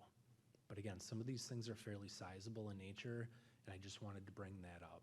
Because if the auditors write this off, I tell the story, and it's actually true of a prior district, third day on the job, they said, hey, that track, that was done last year? Yep, that was done last year. They were literally working on it in the middle of August. They moved a $350,000 expenditure, and it's hard to present that to the board or even the community to say, we have a balanced budget, except. But those are really timing differences. It all comes down to timing, yeah. So I wanted to disclose that because that could impact where we land technically last fiscal year that we just ended versus this year that we're just starting now. So just keep that in mind as we move forward. But again, we're gonna do everything that we can to get creative and flexible with this year's budget that we're in right now. What I'm hoping is that we have a return to normalcy in the current, in this year right now. It's gonna look different because this document takes this year that we just ended, compares it to the prior year. We've had 2 kind of unique years in a row now that next year, if we return to some type of normalcy, it's looking more normal with students and education and going to professional development and writing curriculum, and that will look different than next year. So just a heads up as I start to present Q1 and Q2, we may see some different numbers that I'll have to just explain a little bit more. So I hope that makes sense. I'm gonna go in, so general fund again, performed well. Revised budget is all, I mean, everything has been accounted for, but we are looking at a surplus that we'll be bringing forward in the near future for discussion. Our Fund 21 is our student activity accounts. It's our gift fund. That's how we have to record it now under new standards. But I got to tell you, our high school students did a heck of a year in being able to be safe, but had activities. And this reflects that because both the revenues and the expenditures both outperformed, where I even had the revised budget back in May. So kind of neat that they were able to do some good stuff with their clubs and fundraisers and whatnot. Fund 27, which is special education, that has to balance. And the one notable item that I have here is that the amount of money that we planned on transferring from our general fund to our special education, because they don't have enough funding. You might hear a little bit about that, have heard a little bit about that with Governor Evers' plan to increase this aid. But we planned on about $7.8 million, and we're down, I'm anticipating about 7.3. So that's about $500,000 that we didn't need to transfer in, which goes back to why we had a little bit of a surplus in the general fund. Fund 29, Emily Malstrand coordinates our Head Start. She brought forward previously, oops, I went on to the next. She shared, she has approval from you to carry over money, which is why it's under budgeted both on the revenue and expenditure side. So that'll actually help out with some flexibility for next year. Nothing to be concerned about by any means. We have referendum and non-referendum debt. Both of those followed the payment schedule. What we just did will actually impact future years, but not this last year that we're just wrapping up. But again, we're able to defease debt, which is why you can see the $5.7 million revenue, but we only had expenditures of about 3.6. We're planning for the future, still living within the same tax base, taxation rate. Fund 41, which is our capital expansion program. We did at the annual meeting last September make the recommendation to transfer $1.1 million into that fund. At this point in time, we did not need those dollars, so it's recommended that no expenditures be utilized. That would then allow this fund, Fund 41, specific to facilities, to have an increase in the fund balance. We need to start coming together about what we're going to be doing with these dollars. Because we have needs, they exist. What is that strategy then moving forward with Fund 41, with Fund 46? Even Fund 49, there's $500,000 of the Barton proceeds. What are we going to be doing with that? We need to bring that forward and start having a discussion around it because the need exists. I think everybody acknowledges that.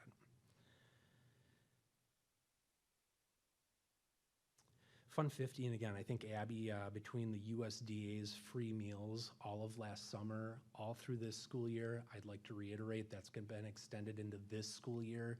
I have an update where they've been providing about 800-900 meals every week to children throughout our community. Anybody's eligible under 18 years of age, but they, like I said, around 900. I think they crested over 900 meals this morning. But she ended up having a profit this year, fairly notable.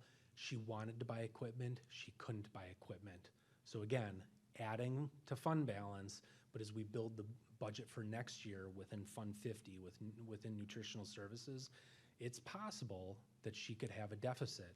Now, similar to the aids, which Mr. Hansen presented the information on that, between our facilities and our food service, we're having just as many problems being able to get applicants, because I think the people that have applied for our food service program have also applied for the aid positions that we have. And I think it's pretty tipped that we're in a tough spot with that. So really, I think they're looking at getting back to providing normal meals with actual hot meals rather than prepackaged. They've been given authorization to do that by the CDC. But what does that mean? Is she going to be able to have the staff to do that? So I think that's probably one of the biggest concerns that we have at this point in time. Free meals throughout the year, participation would be great if we were able to do that, but can we staff it? I'm sorry, you mentioned earlier that she was not able to buy equipment, and I assume that's because of supply chain inventory. The equipment wasn't available. Exactly. Okay, thanks. Yeah, thank you for clarifying, Chris. Fund 73 is our other post-employment benefit trust.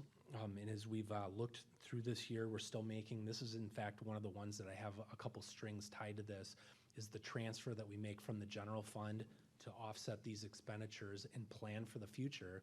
because there's an outstanding liability, but that deadline is July 30th.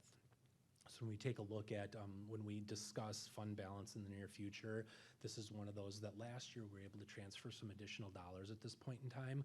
I have increased it this year, but we won't be able to have much more flexibility. But I got to tell you, I'm very happy with the dollar amount that we were able to acknowledge in this fund at this point in time. So planning for the future, being fiscally responsible. A couple of remaining funds that I have, Fund 80, which is our community services fund. I call this anything outside of a typical school day. So we have our school resource officers, we have our middle school sports, some other before and after school programming that's in here. We have a fund balance. We have a plan on how to spend down that fund balance because it is a little bit excessive. We've been under levying purposefully. But even that, just with, again, the interruptions with middle school sports in the fall, we had a frugal year here as well. So I think the revised budget reflects the activity that took place, but that being said, we were not able to utilize that fund balance in the manner that we originally thought we would. Fund 99, that's a boys hockey team cooperative that where we're the fiscal agent. Everything is done with that. We've reconciled it. This year was very smooth. I think last year was a little bit of a growing period where we made some changes that really took place well this year. But I'm very happy with where we ended up this year. I think, again, we have some discussion ahead of us and how we can strategically plan for the future. But it was a fiscally conservative year. But yet at the same time, I think it allows us an opportunity to, again, plan for the future in other areas that are important. Andy? Please. Don't we have multiple co-op sports other than just hockey? This is the one where there's multiple school districts. So, and we have two cooperative. We're the fiscal agent for one of them, but the other one, I think it's Cedarburg, is the girls' fiscal agent. So we cut a check to Cedarburg for the girls' team. Not to say that East and West diving isn't a co-op, because it is, but it's all within our school district. Yep. Yeah, absolutely. Pretty common with hockey. I think a couple other sports here and there. And at a fairly recent meeting, the board authorized kind of accelerating the expenditure for the Carlcus Field renovation. Would that have been reflected in these financials? That is reflected in these financials. We were able to cut the check, and again, I'm full disclosure, fingers crossed that the auditors are okay with that, because that is work that was completed. We can document that, but that is reflected in these numbers. Thank you for asking. Any other questions for Andy?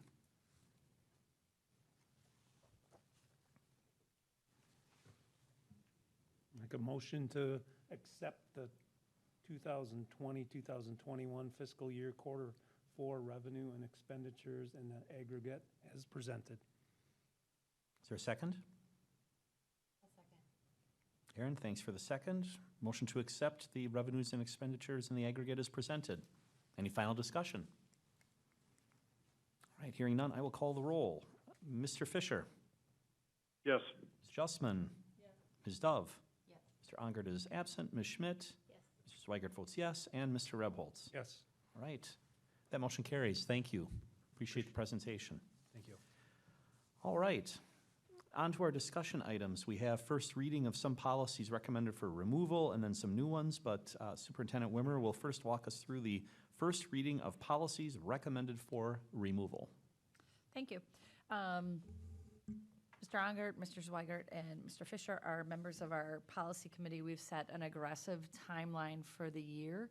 Some of our policies were out of date. You remember we led our policy work with things that were mandated, required, et cetera, and we've set a schedule for review for the rest of this year. We tackled the 100 and 200 series, and in that first kind of separate is a list of policies that we have recommended for removal.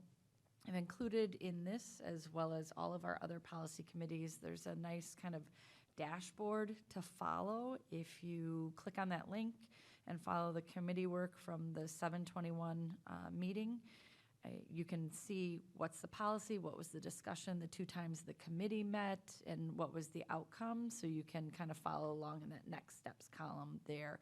But the reason for recommendation from the committee for removal is These are policies that were either outdated, we've moved into more comprehensive policy language in other places, or just not required. So that is the list that you see before you.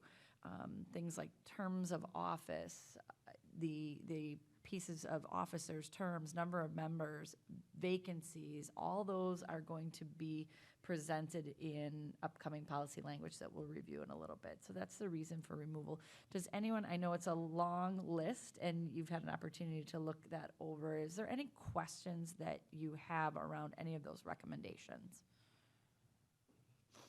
I'll just echo that, you look at the list and it's long, and there are items on the list like, well, school board meeting procedures. You would think that'd be one we want to keep.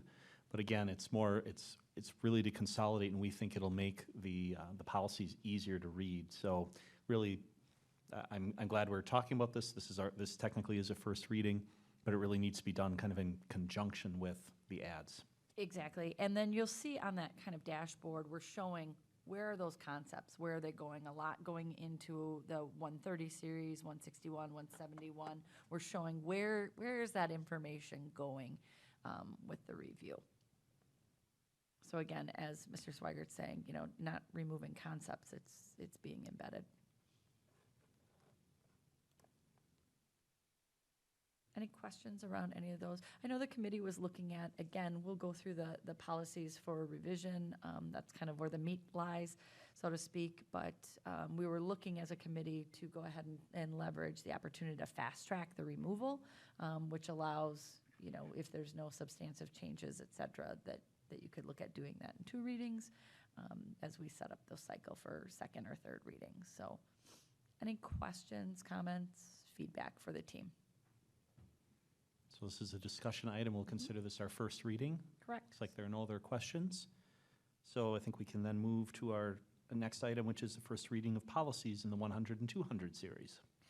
So again, if you click on that link and go to the dashboard of those for our public, remember all of our website information, so all policies are listed there. If you're following along in the board meeting at home, you would click on the board, and on the left it says board docs, and it shows you all your agendas, your minutes, links to videos of your proceedings, and again, you can click right on this and follow along everything that the board is looking at on the screen. So in the first one, I'll go through each one and kind of give you highlights for the discussion for those pieces. The first one was 113. It's a new mandated policy around non-discrimination in district programs, activities, and operations. One of the things that we worked on in committee was utilizing not only WASB language, but working with regional districts to see how they were utilizing that information. And while it appears very lengthy, we're looking for opportunities to reduce language where we could. But again, we feel that this is representative, provides the most clarity around the changes in law, trainings, et cetera, and reporting that we need to do. Again, our most substantive change taking and shifting some district administrator to superintendent, just using our own language, but utilizing that. Any questions, comments, feedback around 113?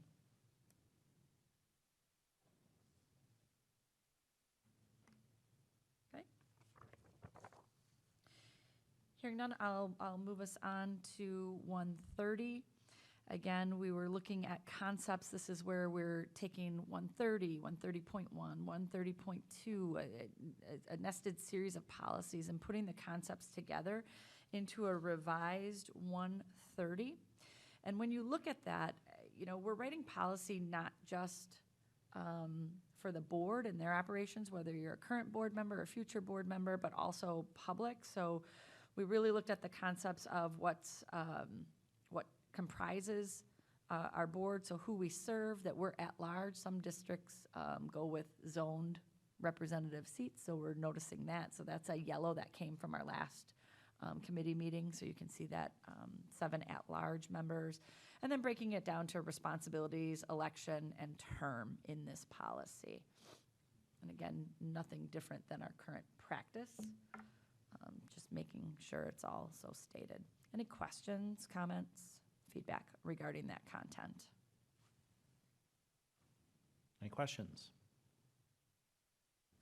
All right. In the next, it's looking at 133, filling board vacancies. What we did, you saw on the list of removal was 134 around military service. If you scroll to the bottom, that yellow, again, this is our current policy that's in place. The addition is the yellow language in lines 79 through 82, incorporating members of our armed services, armed forces, if they're called to duty, and shifting that, just recognizing that as a potential for vacancy and how to make accommodations or when it's deemed a longer-term vacancy. Any questions, comments, thoughts around that? Great. 141, again, you'll recall we reviewed this in spring when we were getting ready to reorganize the board and look at officer positions. Your board officers, we added a preamble. We had everyone kind of looked at this policy language. All of it is our actual policy below. The yellow highlight kind of gives a preamble to that before diving into what were those roles. So I know we looked at it in spring from your perspective lens, but if there was any change or it's not representative to the work that you're doing in your role or maybe an office that you served before, just let us know so we can take that back to committee. But again, this is just adding the preamble language around the election process for officers. Any questions? Comments? Great.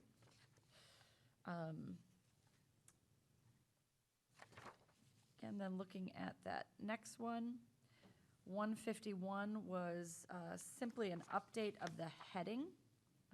That was our policy on making policies. So the yellow just shows that that was an update to its heading and some shifts in, for example, line 56 through 57. We're striking through language that's software specific. It mentions Adobe, it mentions Microsoft Word in some of those pieces. It gave language around those in lines 22 as well, a Microsoft Word. So we're just removing industry software statements and then making sure that the heading is aligned. But again, our process for review and adoption or action on policy is still all the same. Any questions? The next piece was just the complementary AR. It's not a policy. Those are deferred to administration, but we were just showing that we made aligned changes. In our last committee, we updated a strike through on more language that talked about the naming convention because it was very specific to Microsoft. But again, nothing that the board needs to act on. I just wanted to bring that forward to let you know that that was discussed and updated. Superintendent, just to pause for a second to make sure we're on the same page. There are a couple of ways to look at these things, but I'm in board docs, that framework spreadsheet. And in that spreadsheet, it's tab number 2, I think, if I have that right. Correct. Which says Committee 721 of 21. Yep. And then scroll way over to the right, which has the next steps. That's the best place to view this? Or that's Yeah. where I'm viewing it, is Yep, that correct? Absolutely. This is the Okay. best way because what we felt as a policy committee, there's a lot of lines of language and a lot of things to look at. So it shows you each committee meeting, what the notes and discussion were, and then the next steps. So after our last meeting, these were the next steps, and it links you right to what we're bringing forward. And again, calling out and attending to in highlights what was discussed, so you're seeing that markup view so you can follow along. Because otherwise, again, without those line numbers, some highlights, some strike-throughs, you want to see what exists and what you're really looking at for change. So again, that's taking you through how to make policy, just changing. Any questions? Okay. And then looking at 161.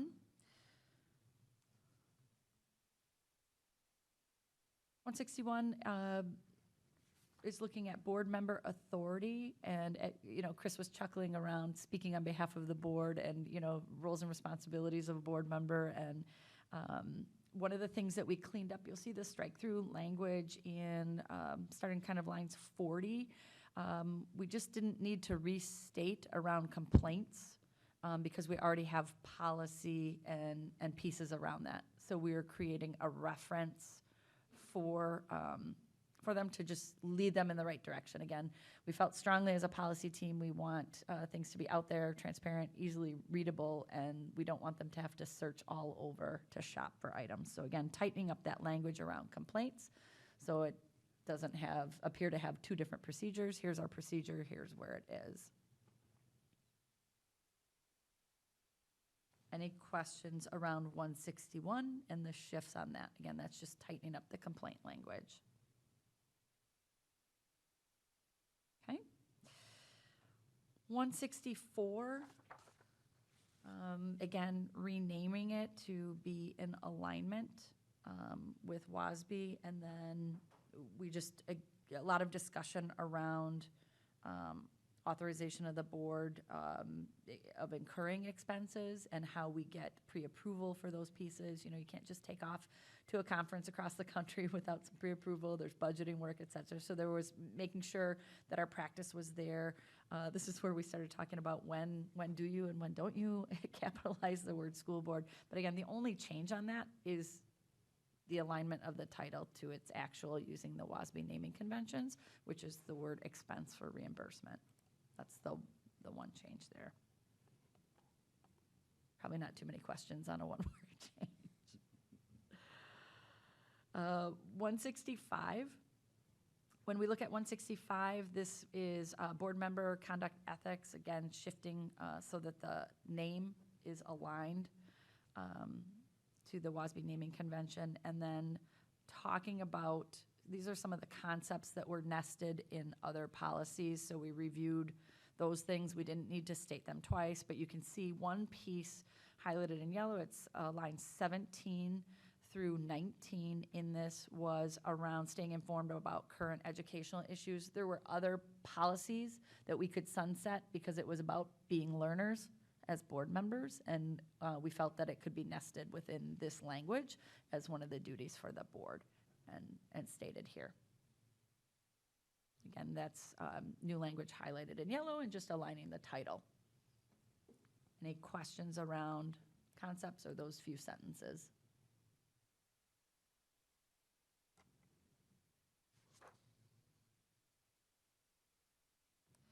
Looking at the next,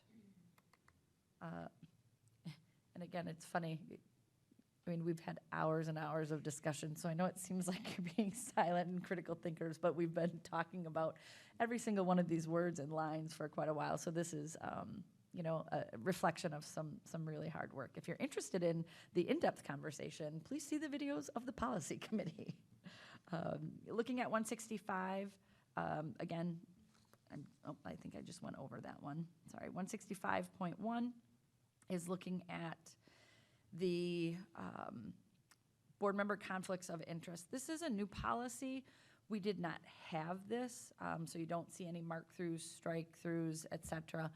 This is a new policy. We talked about this being an onboarding tool, one of those policies that we would review annually for board members. Sometimes jobs that people have require them to disclose any conflict or what to do when there's a conflict or when is it a conflict. Again, everyone's really embedded members of the community, so is this a conflict if I vote on this or not? So if you want to take at that language, 165.1, that's a new policy and a new piece to be included for the board around conflict of interest, and we would intend to kind of do an annual review of this as part of that reorganization conversation. Any questions, comments, thoughts about including something for board member conflicts of interest in policy?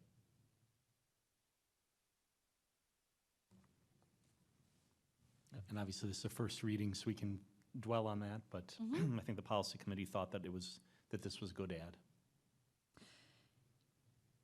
This wasn't because of anything that has come up, it's being proactive. Correct, it is being proactive. What the policy, that's a great question though, Kurt. We don't simply just review policies that we currently have. to update or revise them. We go through the entire listing of available policies, we look at surrounding districts, et cetera, and then determine. So this was one we explored and utilized some WASB language and then talked about our own practice and how it could be a good annual review. So again, we're looking even more broadly than just things that we already have. But so nothing sparked it other than us looking at available policies and thinking that would be a good tool for board member training. Sorry, we're struggling over here. Oh, that's okay. I was just going to say we can just take a Maybe Tim pause can for a go over second. and I help think you. I can. No, we've got it. Got it, girls? Did you find it?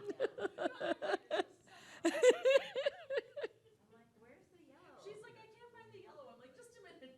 Click on the links.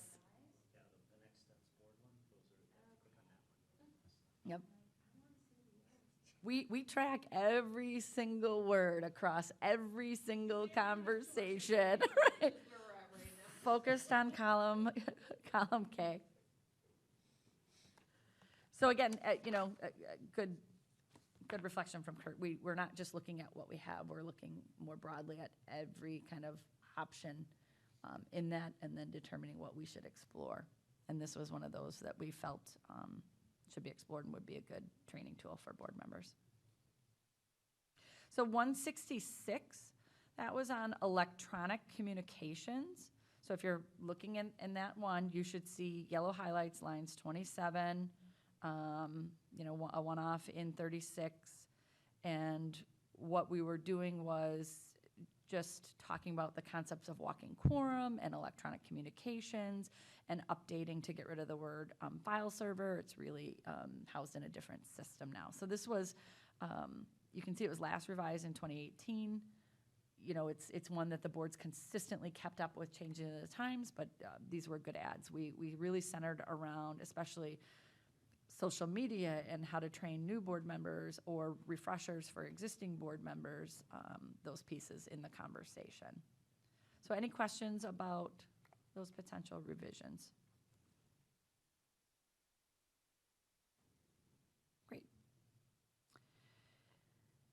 171, if you take a look at that, this was one of those where we were able to collapse several policies. We'd have policies that were maybe a few sentences long.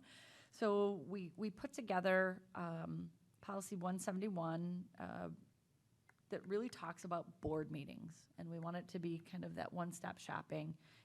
What types of meetings do we have? So calling out the different types, how we schedule them, where they're located or how we talk about where they're located. You can see we had some shifts in location this year. Public notice and proceedings. We really had a lot of discussion, and the changes from our last board meeting was the organization of this. We were thinking what made sense as a reader. But then lines 73 through 76 around agenda items. How do you get an agenda item there? And we talked about, much to Kurt's point, we're a really highly functional board. You agree, you disagree, and all of that, but you have really good platform for functioning. And we're saying one of the things that we always do consistently is put an opportunity on the agenda to solicit future discussion items for agenda planning. That's what the board president and I use to help frame our upcoming agendas. And it might come in the meeting or it might come outside the meeting, et cetera. But we talked about, what happens if someone's got one passionate project and they're like, this needs to be on a board meeting, and it's like, well, that belongs in committee or this belongs over there. What's the means for hearing that and getting resolution if it's not going on the agenda? So again, nothing about our current board, but we're just kind of planning for every scenario operationally so that policy would help guide those actions. So that was an ad. Yes, Tani?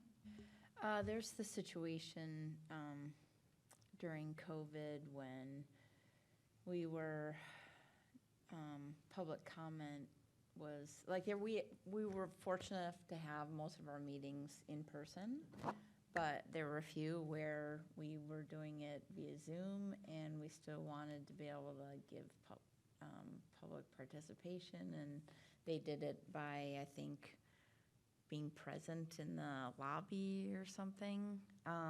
Is it important that any of those types of emergency situations be spelled out, or? We talked about that. So while we maintain a policy around participation electronically, you can see one of our pieces, as Mr. Fisher participates electronically, that's when a roll call vote has to be taken, those pieces. We talked about, and there's a separate policy around that. And we said, do you want me to put one in right now? And we said, we're going to let that lie and not create policy around it. If conditions create us to have to be responsive in that way, we would convene the board and talk about what are the conditions we're facing and write the language around what practice would be then. Is that something? No, I'm just curious No, where that's going to go. Yeah, it was the same thing. Like, how do you know how to act in that? And we can certainly take that back to the committee around, is it something we do want to frame now, or, what is the process by which? So I'll kind of take back I that. was going to say, let's talk about that at committee in greater detail. I think that's a good question. We kind of scratched the surface on it. Mhm. We can go in deeper. Yeah. And, we hope that never circumstances don't happen. That's when they. Well, maybe if we over-plan and over-prepare, then it won't happen. So maybe that's the strategy behind it. So again, that was a piece where we were trying to get at all the aspects, how do we vote during meetings? You can see that language is updated. That's all in yellow, and pushing it in here. Minutes, just expanding with more detail around minutes. That was WASB sample language in yellow, but putting it together, these are from start to finish, kind of how board meetings run, how they become agenda items, how they vote, how they talk about, how the minutes are recorded. What types of meetings you have. Do you think there's anything from your veteran board members, anything that people maybe wonder about, anything that our team is missing in here?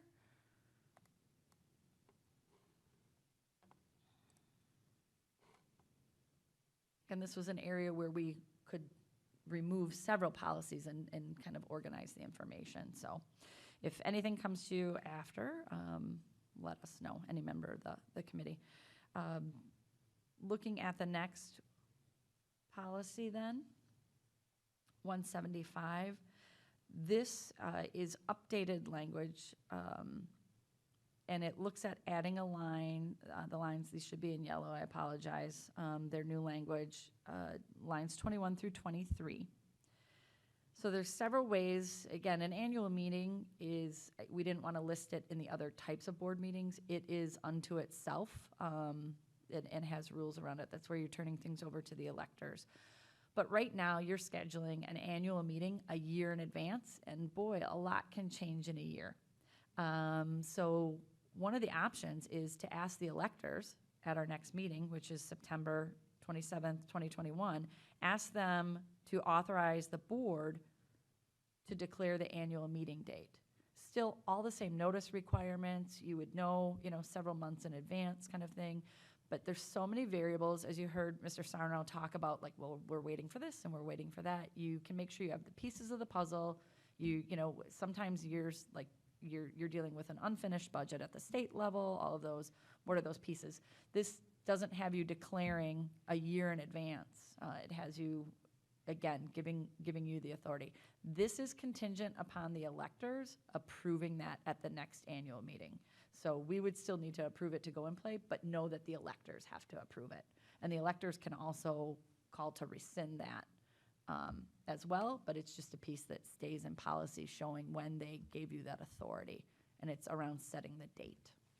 I think our thought there as a committee was if we leave it the old way and we'd have to change the meeting date, we'd have to reconvene the electors to change the date, and then we'd have to reconvene the electors again on that, whatever the rescheduled date is. And it seemed that if we wanted to be nimble in case something unexpected came up, that seems a little clumsy.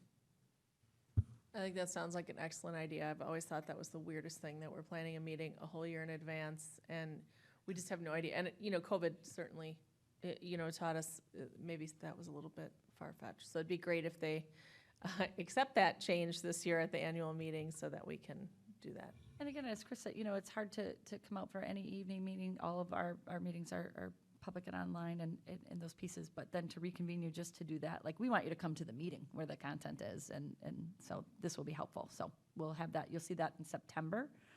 This is still something you have to act on, but no, if the electorate doesn't do that, your policy still stands.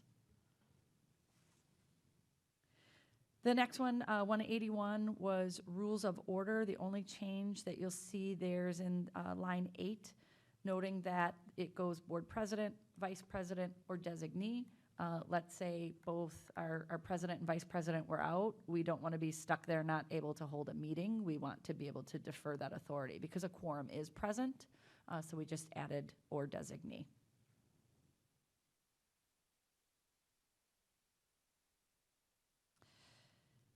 The next one is the board member participation meetings via technology. That should technically be 188. So no content, but just renumbering and aligning the title.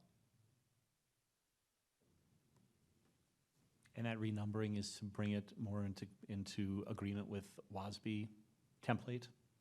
Yep, we run with, I always keep it with me. There's pages and pages of policies and the numbering system to check for and stay into alignment, so. It's like the Dewey Decimal System, kind of.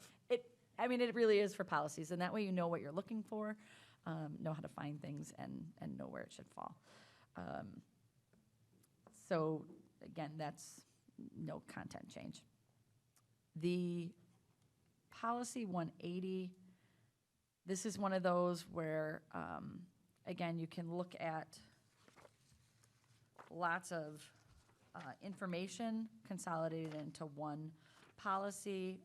This is where we were talking about all the different methods for voting.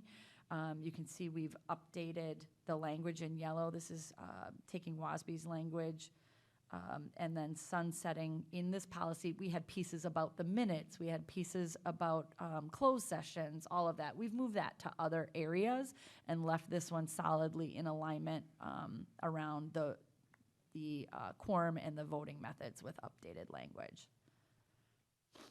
Any questions?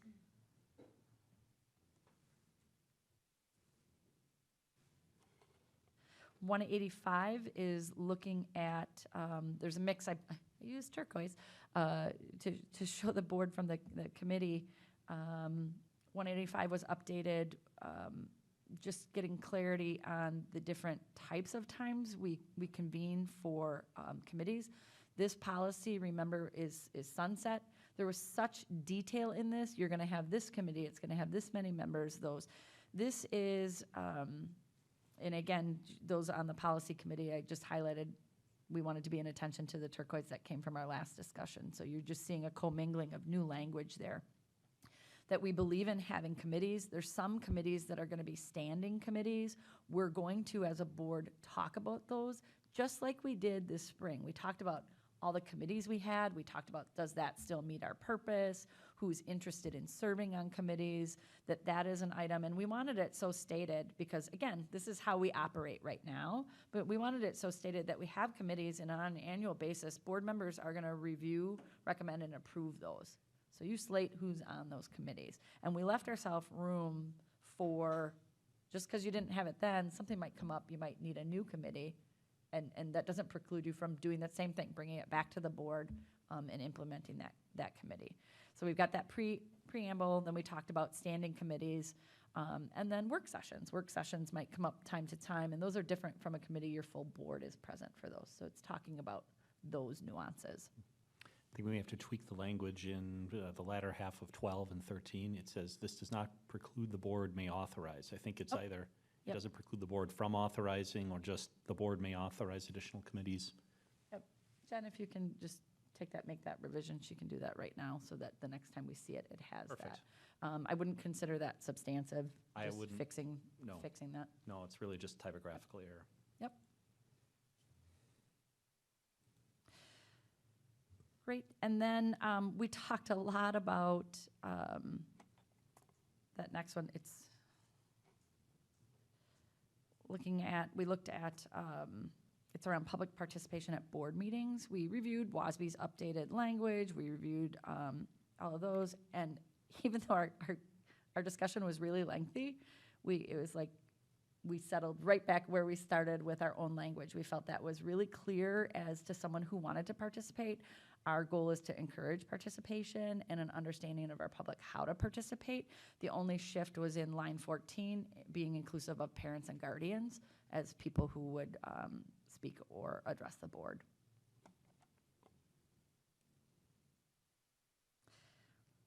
Any questions? The next one, we have to come up with a new, we have to come up with a new number. I've got that. That's one of the outstanding pieces to WASB.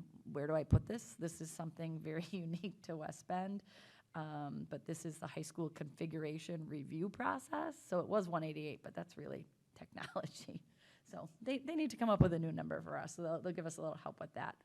So this is something, we don't anticipate this coming forward right away. This is our current language. What we wanted to surface and have the board think about, and whether it's tonight digging in, but what we really want to do is update the process for which we do this. So we do want to update some of the things that we talked about right now in this. This is holding us to only doing anything about this every 2 years to align with very specific elections. So we talked about that being limiting.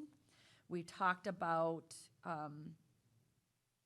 representation on any task force, and it was, like, who is that? Who's a member of the community? Business owners, parents, that guardians, that kind of thing.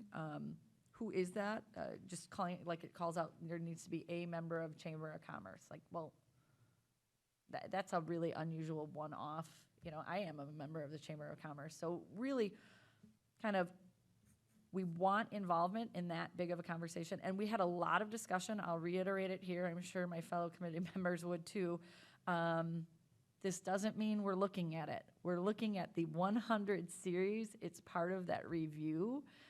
So we didn't want anyone going, oh, they're looking at that policy.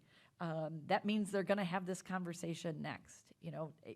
It's not. We're looking at the policy, and what the committee is trying to do is really refine what do we want that process to look like. And again, this felt in some of the pieces, it felt somewhat limiting in its dictates around timeline. And then we talked about, what about taking action on something not recommended by the committee? What were those elements? So we didn't know if anyone had any initial thoughts, but again, with the complexity of this, we figured that this one would kind of carry forward for a little bit more discussion.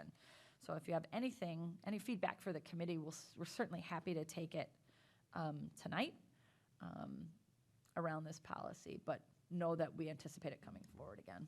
I think that, it's my opinion, that as we have declining enrollment, at some point,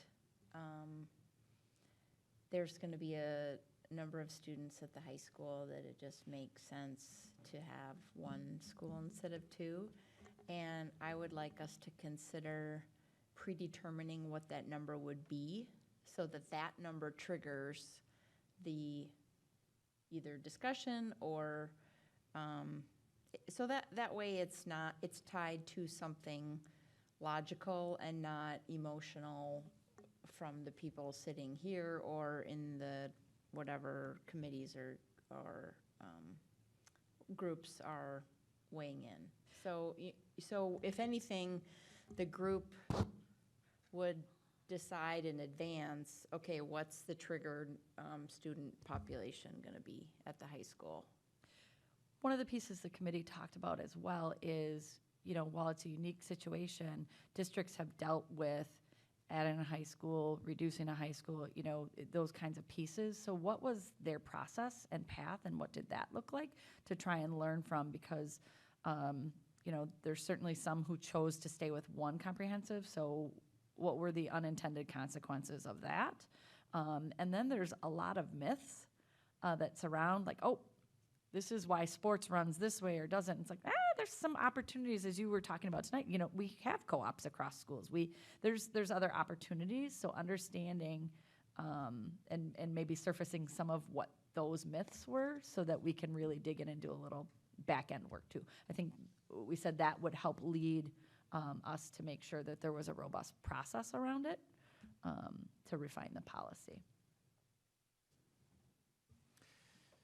So Superintendent, you talked about this. My characterization of the committee's general concern, the policy committee's general concern, was in lines 33 and 34, which is there's a step that should the board decide to consider reconfiguration, the board must proceed to a non-binding referendum at the next gubernatorial or presidential election balloting.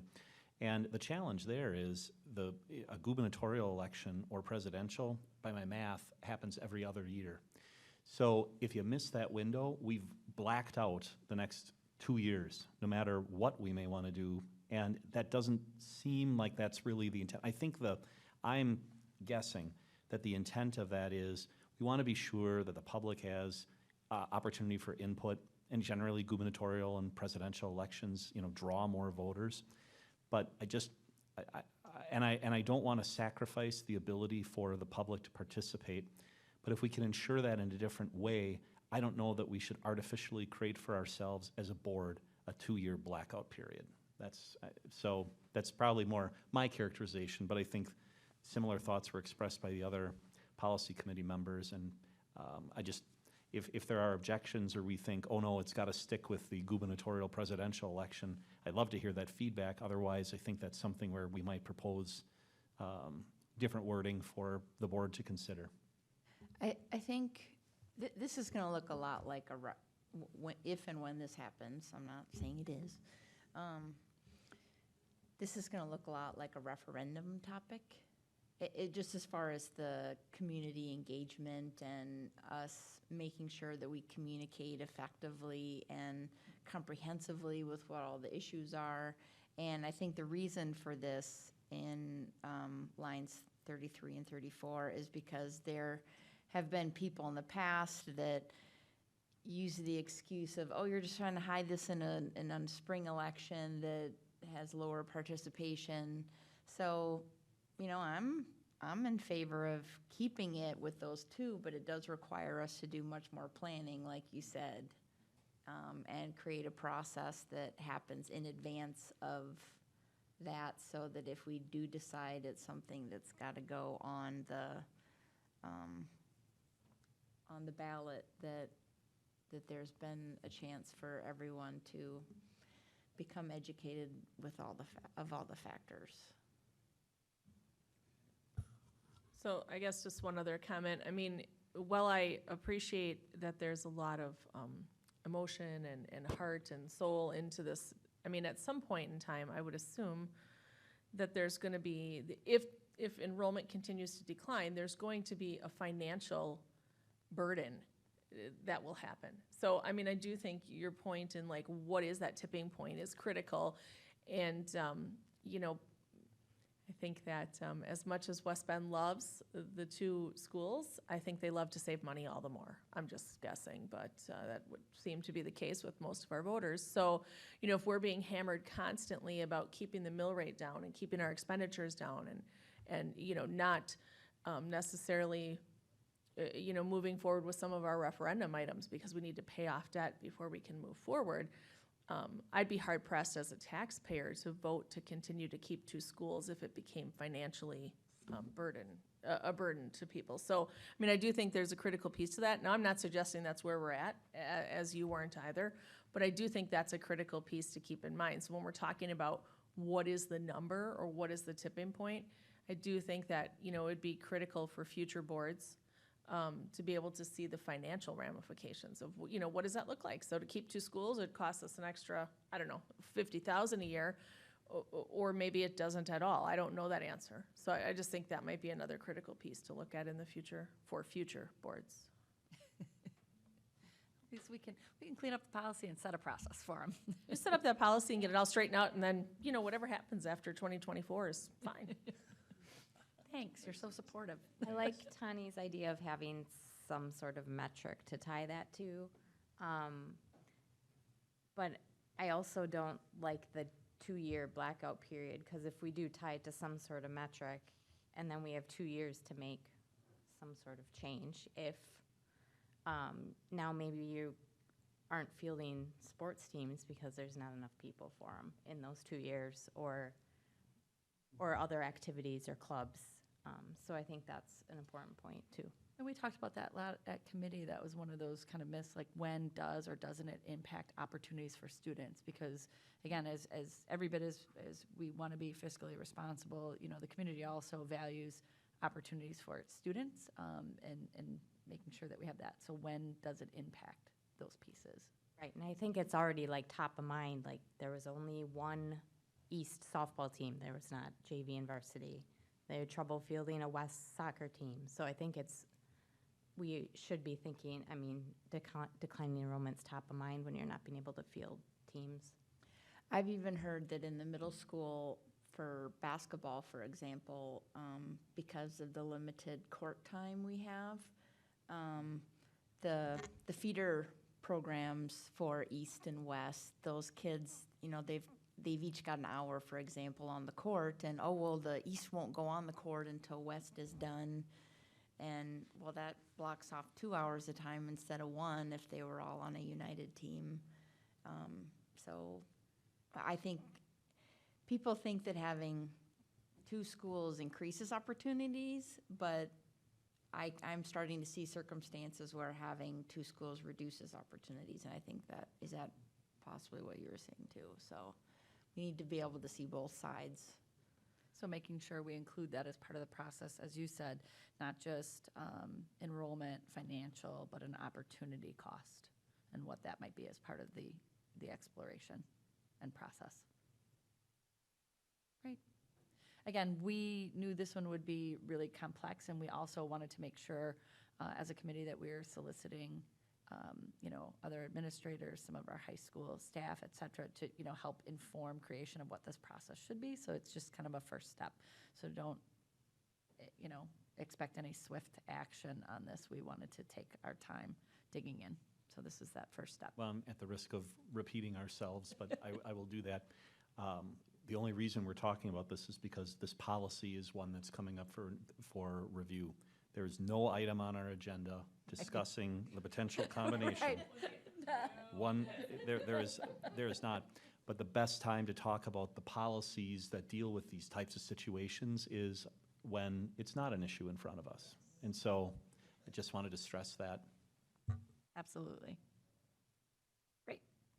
And anyone watching, if you have thoughts and opinions or anything, please reach out to me. I mean, really, you know, my phone number, my email, let me know, like, oh, we should look at this, because as community members, you've probably been through this. I think they surfaced the discussion probably on that schedule of every 2 to 4 years.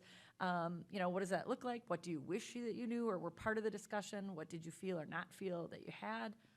Connect, because we are really interested in hearing that, to see if there's room for that feedback to get incorporated right into the next process, should we need it. What if the conversation became so regular and predictable that it took away the emotional surprise? Like, okay, every year in October, we're gonna just bring it up. Not for necessarily consideration, but, you know, take the temperature of the community and, you know, what are your concerns right now, for or against? Just almost like a survey. Sure. So informal, but just so that I think it should be an ongoing discussion instead of okay, now we've got to tackle this, because it's become critical. I'd rather not wait. So thinking till we get about to that point. As we were saying, what are some of those indicators? What are some of those metrics? And how could you look at those annually as part of an ongoing process? Okay. Much better. But almost like we are with, like, you know, this is part of an ongoing cycle of review. We're always going to be monitoring. These are the indicators that we said that we were going to monitor annually. We still have space to do more complex and deeper work over here, but like, we're always going to be talking about it as part of good stewardship. We will review other things annually. Maybe this is something that we could consider reviewing certain aspects of it. Great.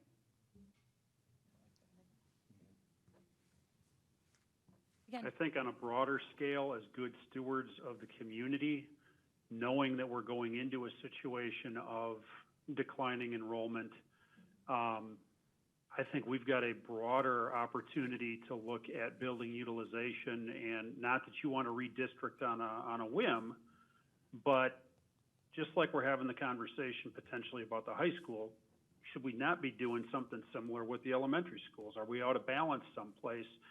I think that's a reasonable, looking 2 years out, 18 months out type of time frame as a governing body. I think that's a responsible thing to do. So looking at enrollment management as a concept that's monitored consistently. Right, because we know that we're trending down, and it's not, a trickle down type of thing. It's a bit more significant than that, and we don't know that we think it's bottomed out at the elementary school level, but that's the last couple of years. But is that enough to make a trend with yet? I don't know. And I would think the review process would be similar to if we had increasing enrollment, so it's just kind of the opposite, I suppose. Okay. Thank you.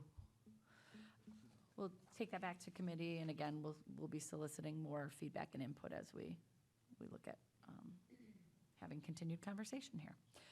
The next one was exactly what Tani was talking about. It was a potential for a 189 policy, virtual board meetings in emergency situations, covering things such as pandemic. We reviewed that language. It's nested in that current policy 181.5, those concepts. And again, we didn't feel the need that time to change 181.5, the large content, nor did we see a need to put in a special policy at this time, but it was part of our conversation. Then looking at the next policy, just formally reviewing in the 200 series, policies 224 and 225.1, both board superintendent relations, administrative staff evaluations, had been recently updated.